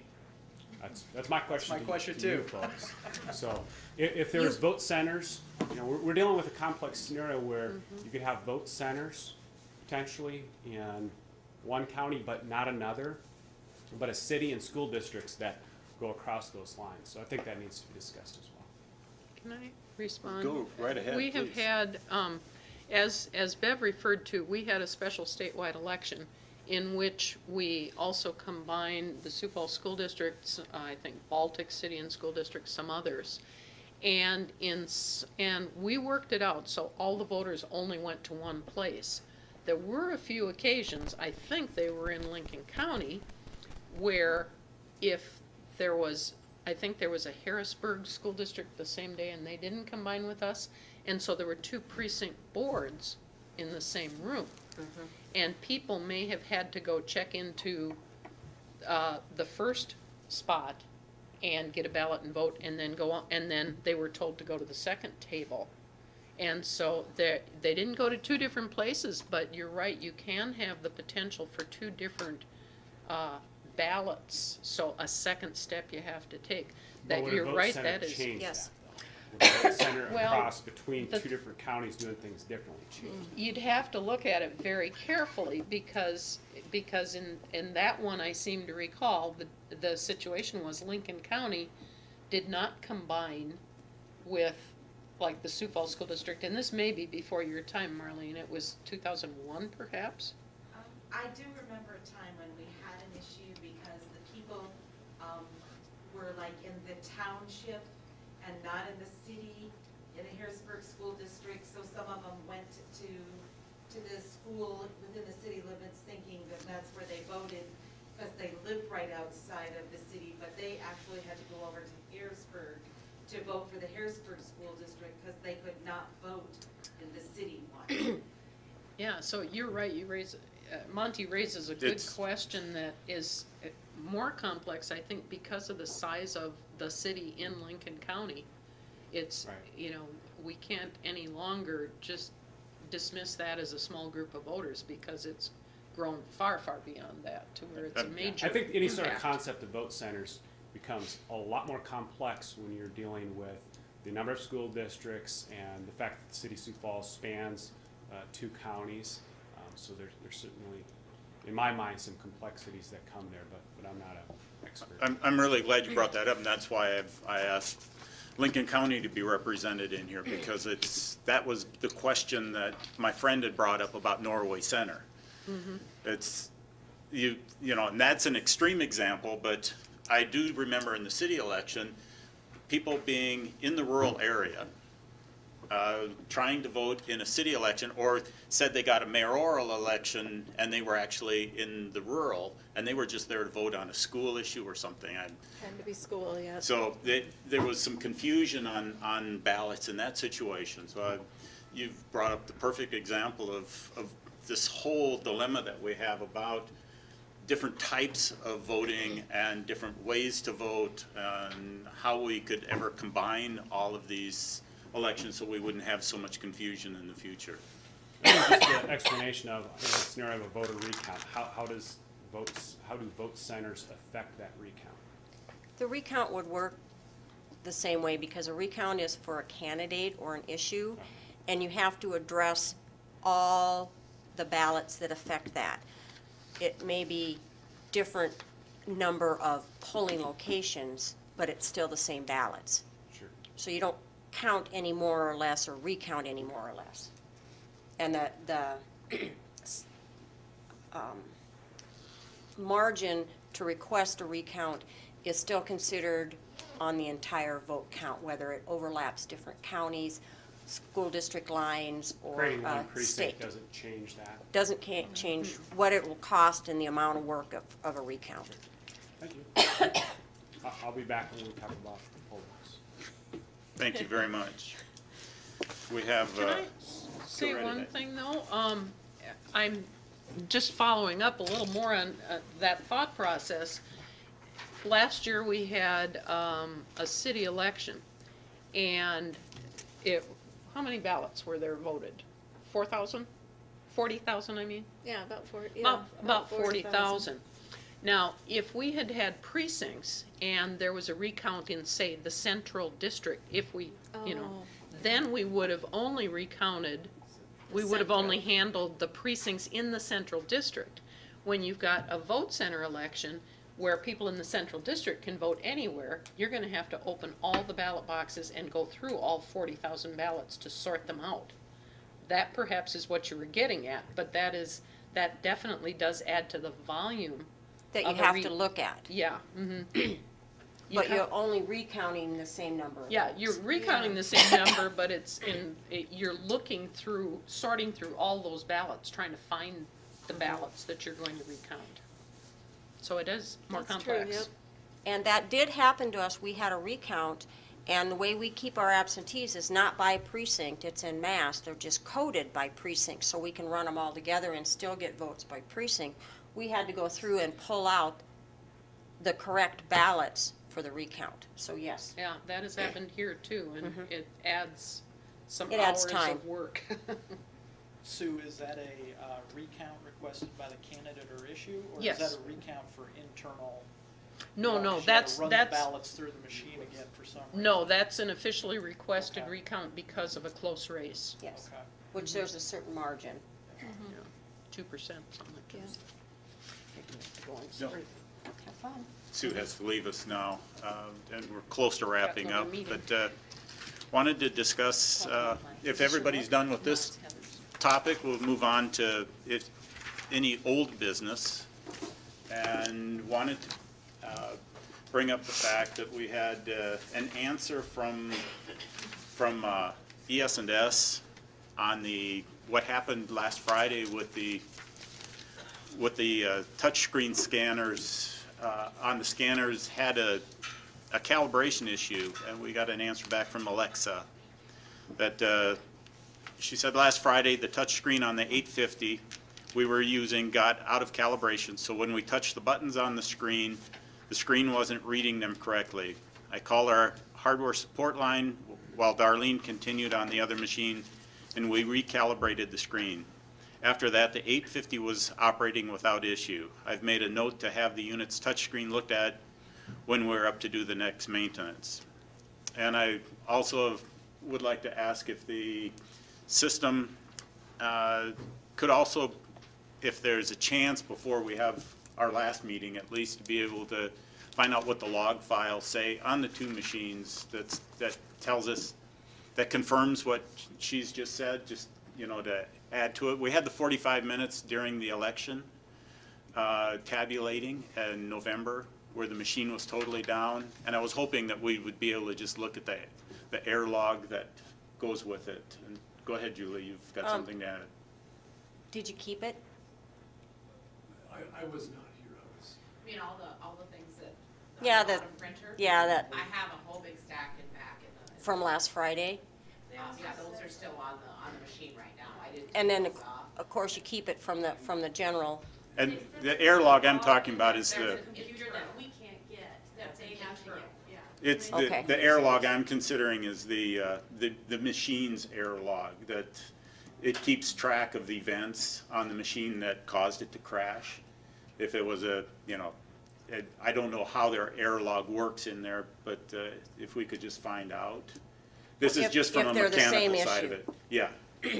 Some of it, Bruce, I think we can find out in other parts of it, ES and S. My understanding, ES and S had to pull the particular error log that I'm talking about. And not the ballot error log, but the machine error log. There's two different error logs that are being kept, I'm sure. Yeah, they have to keep everything. Yeah. On the issue of was it the same issue last Friday as it was on election night? That's what I wanted to find out. I will address that. Get those things out of the way, Bob. Darlene Johnson again from the auditor's office. When I first started testing the machines, after we got them, we had ballots, I started testing them. We did have it lock up the same way. We had the tech people come out and addressed it, but it is the same thing that happened when we first had the machines and I was testing them. So we All did. 3 incidents are the same? No, the one on election night is different, but I did have it lock up like it did last Friday when I was first testing the machines. And what was the issue on election night, if it was different, if I might ask? Did the machine totally shut down? It just shut down, from my understanding. I was not down there. 45 minutes. And then just God came and you prayed a lot and it... We had somebody kicked here it? from Sea Change, and she was able to work with the hardware people, I think, on the phone and get it up and running again. Okay. You have maintenance agreement on your 850s? Yes. How often do you pay for maintenance? Well, it's an annual thing, but I've Is it- taken to, especially when we had the 650s, is every time we had an election, I just brought them out. So you have a maintenance before every election? Yes. And you got no response from ES&S what that, They haven't looked into it since then. We haven't had anything since that incident on election. and they didn't really tell you anything? Other than they recalibrated. On election night? They did a recalibrate, they actually did something? I don't know what they did on election. Hers was a whole bunch of different restarting different computers and stuff in it. Mhm. We didn't have any. She was on the phone working on it the whole time, but we did not find out the actual reason. No, we have not found that out. We were too busy to talk to her about it. She took off back to Well, that's St. what they're there for. No, Do she you, didn't have it at that time. do you normally have site support on election night? No, who can afford that? When machines have gone down in the past, That's why you have more than one. yeah. Did you lose vote totals? Anything that wasn't saved was not. We then had to rerun that. We had to Okay. rerun the precinct. Yeah. And we keep track where we save and where we don't, and yeah. We write it down. This was one of my questions for Mike from ES&S the other day when we were going through all of this. I wanted to find out what was on that machine's event log that says this is why the machine shut off on us Do you think we could get that before the... next meeting? I think we could try to contact Mike, because Mike is the salesperson that wouldn't know that, but the lady that he brought along, Alexia. Alexis, might be the ones that would know that. I think, the other lady, the Smith lady, was it Linda Smith? Linda Smith, she runs a different area, but Alexis Scott Morrison is our district tech. Mike's just a salesperson. That's why I was concerned that they had somebody else represented here. Yeah, I think you talked to Lex and maybe. Possibly they could just log into the machine and kick out a report for you. We might have to come up and do that. I think we'll have to set But up we've time. got the school board election coming up anyway, and you'll have to have the machine checked out for the school board election. When he can get here, I know we set up the time, it could be weeks, just depends on where he's at, on running his different times. Who's your tech? Is it Ryan? It's Ty. Ty? Yeah. You don't want to call them in special. Right. I can tell you that right now. Because what is Try it? to get them when they're making the circuit. When they're making the rounds, I think we should try and, if Alexa can't answer it, and talking with, She had said last Friday to me that she was gonna talk to Ty when he was up around here to have him stop by and look into it. We'll have to check with her to make sure that that's what she's doing. yeah. And whoever was here on that night, election night from Sea Change, is not an ES&S employee or tech. And Alexia didn't know what the issue was on election night. So I don't know if she, I think we should ask her and get a response from her how we can figure out what happened. But their machines, they go down. Just like your computer can crash, as long as you can figure out where you're at on the vote count. And there's multiple ways to do that. If you haven't saved it to the thumb drive, you just start over. That's your only recourse if you can't tell where it's at. But you can print reports once it comes back up. You know, we had the jam, and that was our issue.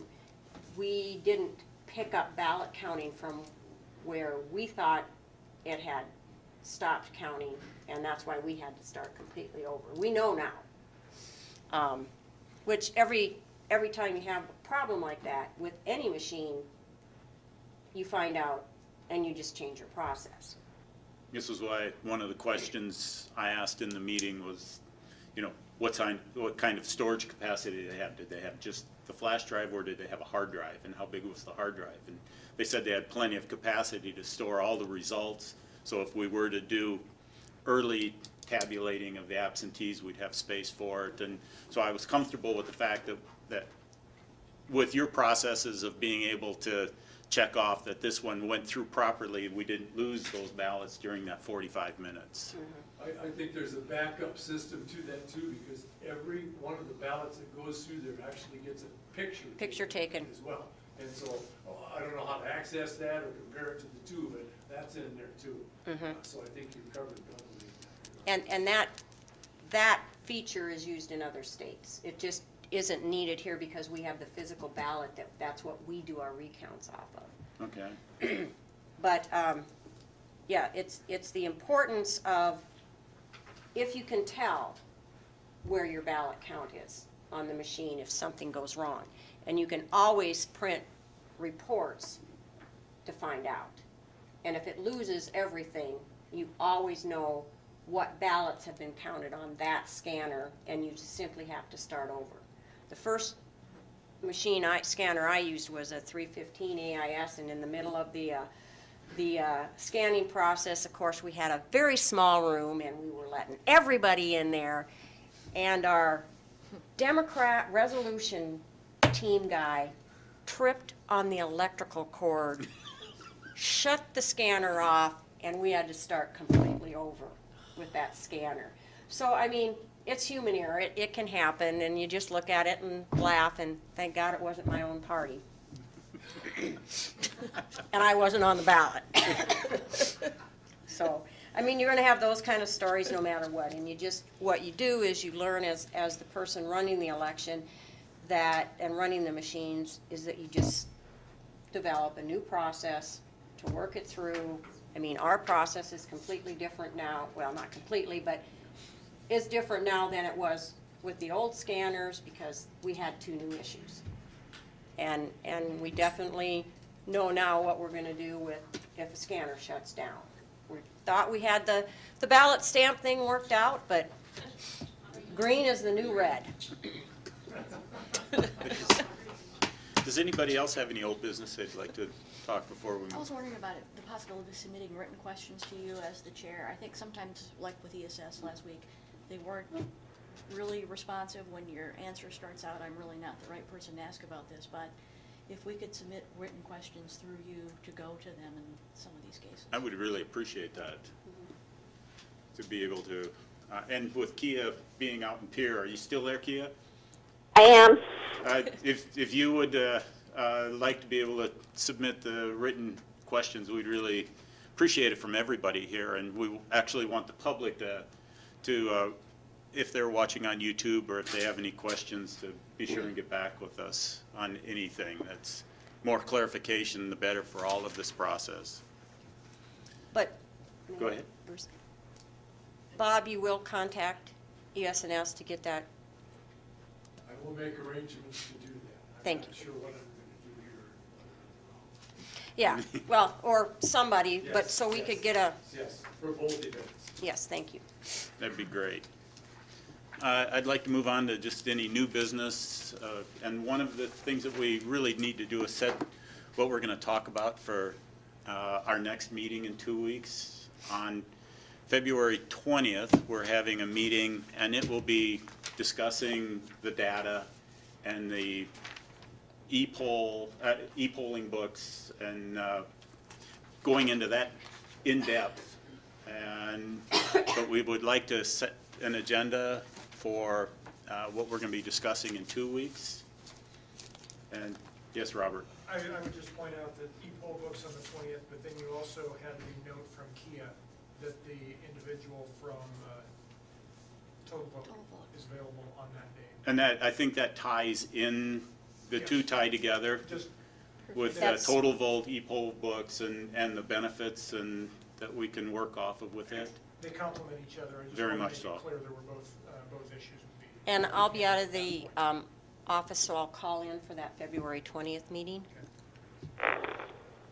This, I've been just throwing some discussions in here for the next time. It's based on things that, and we can talk about this over the next couple days, what our agenda is actually going to be. But I was, the ballot style with the, considering the precincts, 71 versus 8, you know, I know when I stopped in and saw Bob prior to the June primary, and he was working through all of the different ballot styles that were necessary with all the, even down to the point of the precinct committee people for the Republican parties and all the different styles that the office had to work through, and it's actually become an interesting side to this to me when you were talking, Julie, about the way your county works with the different types of ballots and how that can be confusing. And when Monty was here just a few moments ago, and what we're going to be, I saw another issue right in that one with going back to the 3 different types of elections that are involved with the 2 different counties, the city, school boards, all this stuff coming in. And maybe we could be kind of laying that out so we can have a better idea of it. We touched on a discussion here, and after we've had a chance to think about it, the working with the school and the city to combine the elections. We've really gotten into that in some detail here that I never even gave it any thought with the charters and the way the boards have to vote, if that wants to be explored any further. We have also discussed informally, I think, the discussion of maybe an additional tabulator for the county and what that would take. Go ahead, Bob. You know, Bruce, I remember having this conversation out in Pierre last year about combining all the elections and stuff, and the idea that different entities had different budgets and swearing in times too was there. And so if you elected somebody, let's say we elected them all in the primary, that person may have to wait until that budget cycle came in or was finished, or until the swearing in of that time, you know. So just because you had the election doesn't mean that person's automatically going to be able to assume that office. And I don't remember all the details, but that was part of the conversation we had. Because there was a bill out there last year where they wanted to have all the elections on the first Tuesday in November. And I was sitting in a chair out there in the State Affairs Committee, I think, and it came forward. I was totally unaware of it, and I think I was either, okay. I wasn't there on that one. Testifying against it. The only thing that saved it from moving out of committee was there was another auditor on there. But I was trying to imagine what that ballot would look like. An entire statewide ballot, the school, the municipal, the cities, everybody having the same election day. It looks just like what ours does. Only ours is in the primary. When we combined with the cities and schools that we do combine, it did not change their swear-in dates. Is that right? No. And they moved it to the June primary election. There are states that have set election days, and that's the only days any election can be held, and they're all run by the chief election officer, I would say probably of the county. And I don't know if they're overlapping cities or what they do with overlapping school districts, who administers that part of it, but. I remember you and I had that conversation, and the thing that we did agree on was the down ticket items, the down ticket candidates are probably going to be getting ignored. Yeah. Maybe they wouldn't. These are just some ideas that maybe we'll put into an email and get everybody discussing them. Another one was, well, I think I just mentioned possibility of what it would take to get an additional tabulator, so that we have At $125,000. Well, you know, it's going to be one of the proposals if we so vote. Bruce, I would tell you that, you know, we got done with counting the ballots about 9:30 in the morning, and at 10 o'clock, that was a topic of conversation. Well, we had a good discussion about it last week's meeting, and I think maybe if we could look into what it would take to do that other than just money. You know, if it's political will or whatever it will be. We did discuss, and this was a note from earlier, the testing of the equipment prior to the election and how that's done. And to me, that's kind of important. And this is the first time I've heard about the ERM and how the ERM reporting is done. And I would really, to me, that's the geek that I am on that kind of stuff. That's fascinating to me. So I wouldn't mind a little presentation on it too, just so that I can see.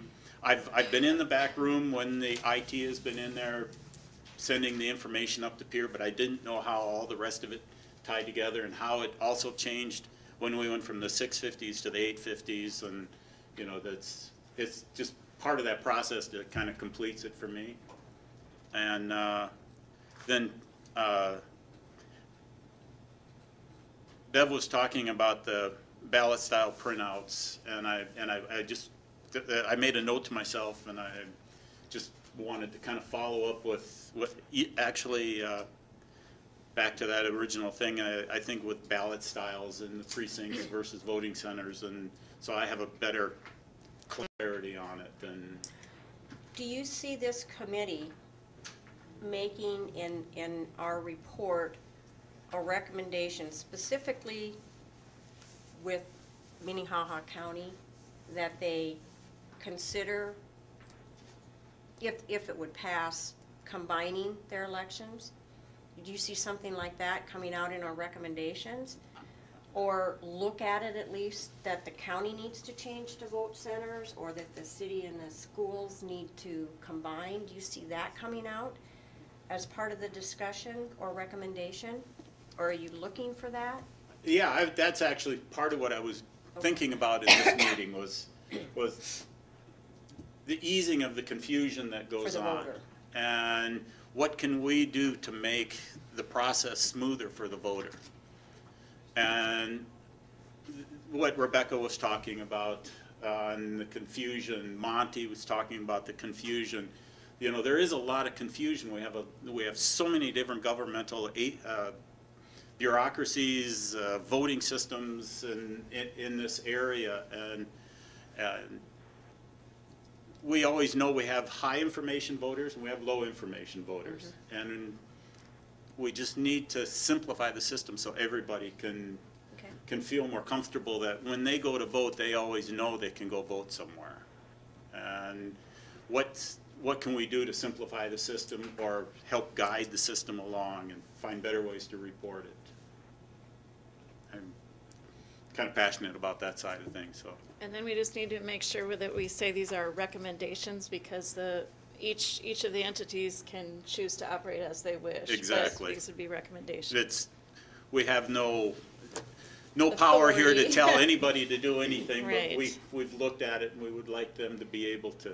Well, this committee was set up at the request of Minnehaha County Commissioners and Bob, I don't know. So I would say our recommendations would be geared toward them.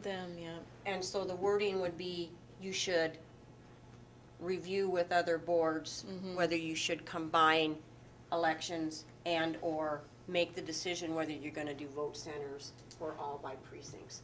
I mean, to that, I think it direct takes it toward the county, toward the county and what they need to do, which is basically the same thing, but it starts the conversation. And then it allows those boards to make those decisions, which is where it should be on precincts or vote centers.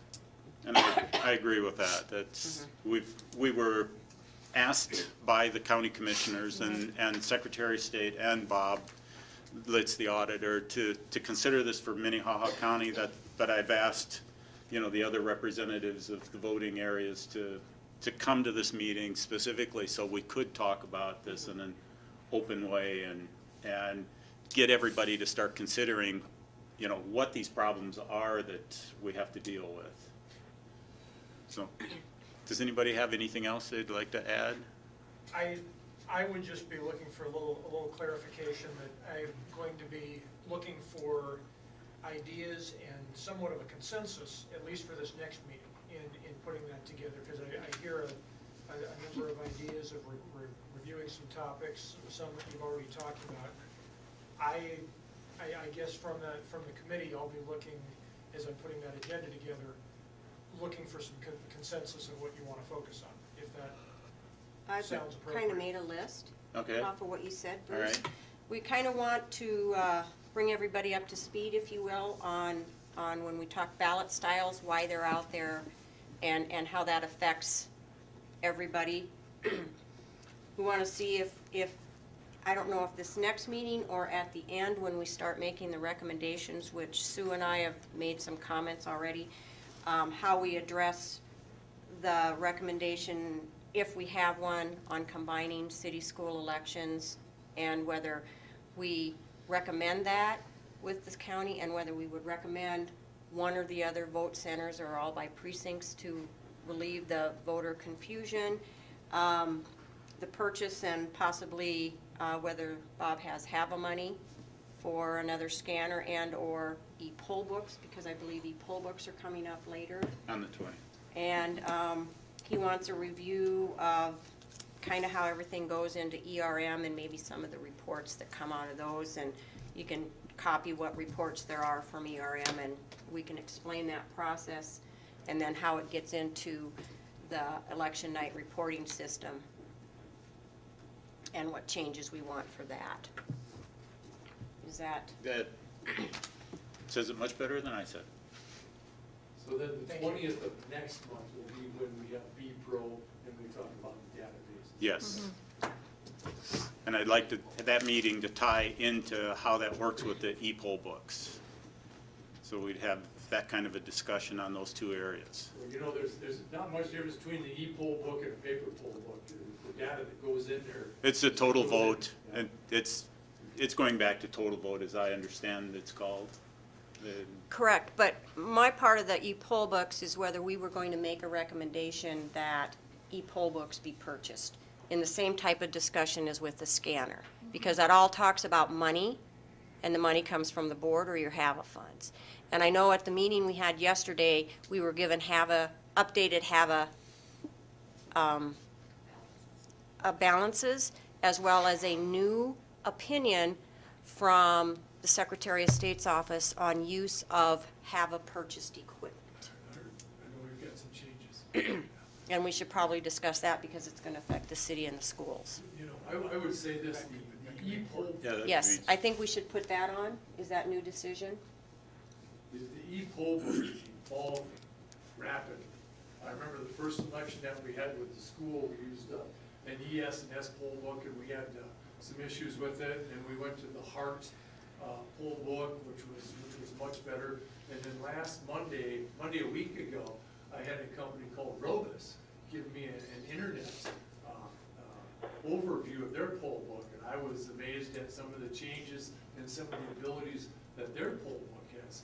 And so I think it's kind of like the cell phone. The technology is advancing so rapidly on these, and the improvements are so rapidly happening on these that there's a lot of advantages to looking at a bunch of different systems.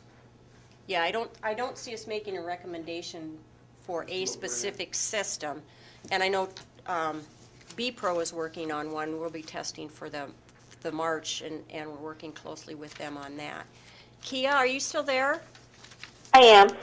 When we talk about flowing ERM information into election night reporting, is that B-Pro for programming, or is that done at the state IT people? Do you know? I don't think our state IT department is involved in that currently. Okay. So it's probably, the ERM is probably more with the B-Pro side to merge into our total vote system. Okay.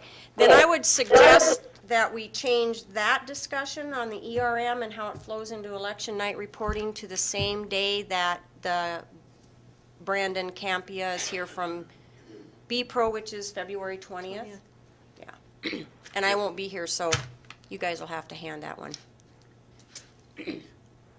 Anything to do with data would be great to tie together to see how all the systems work together.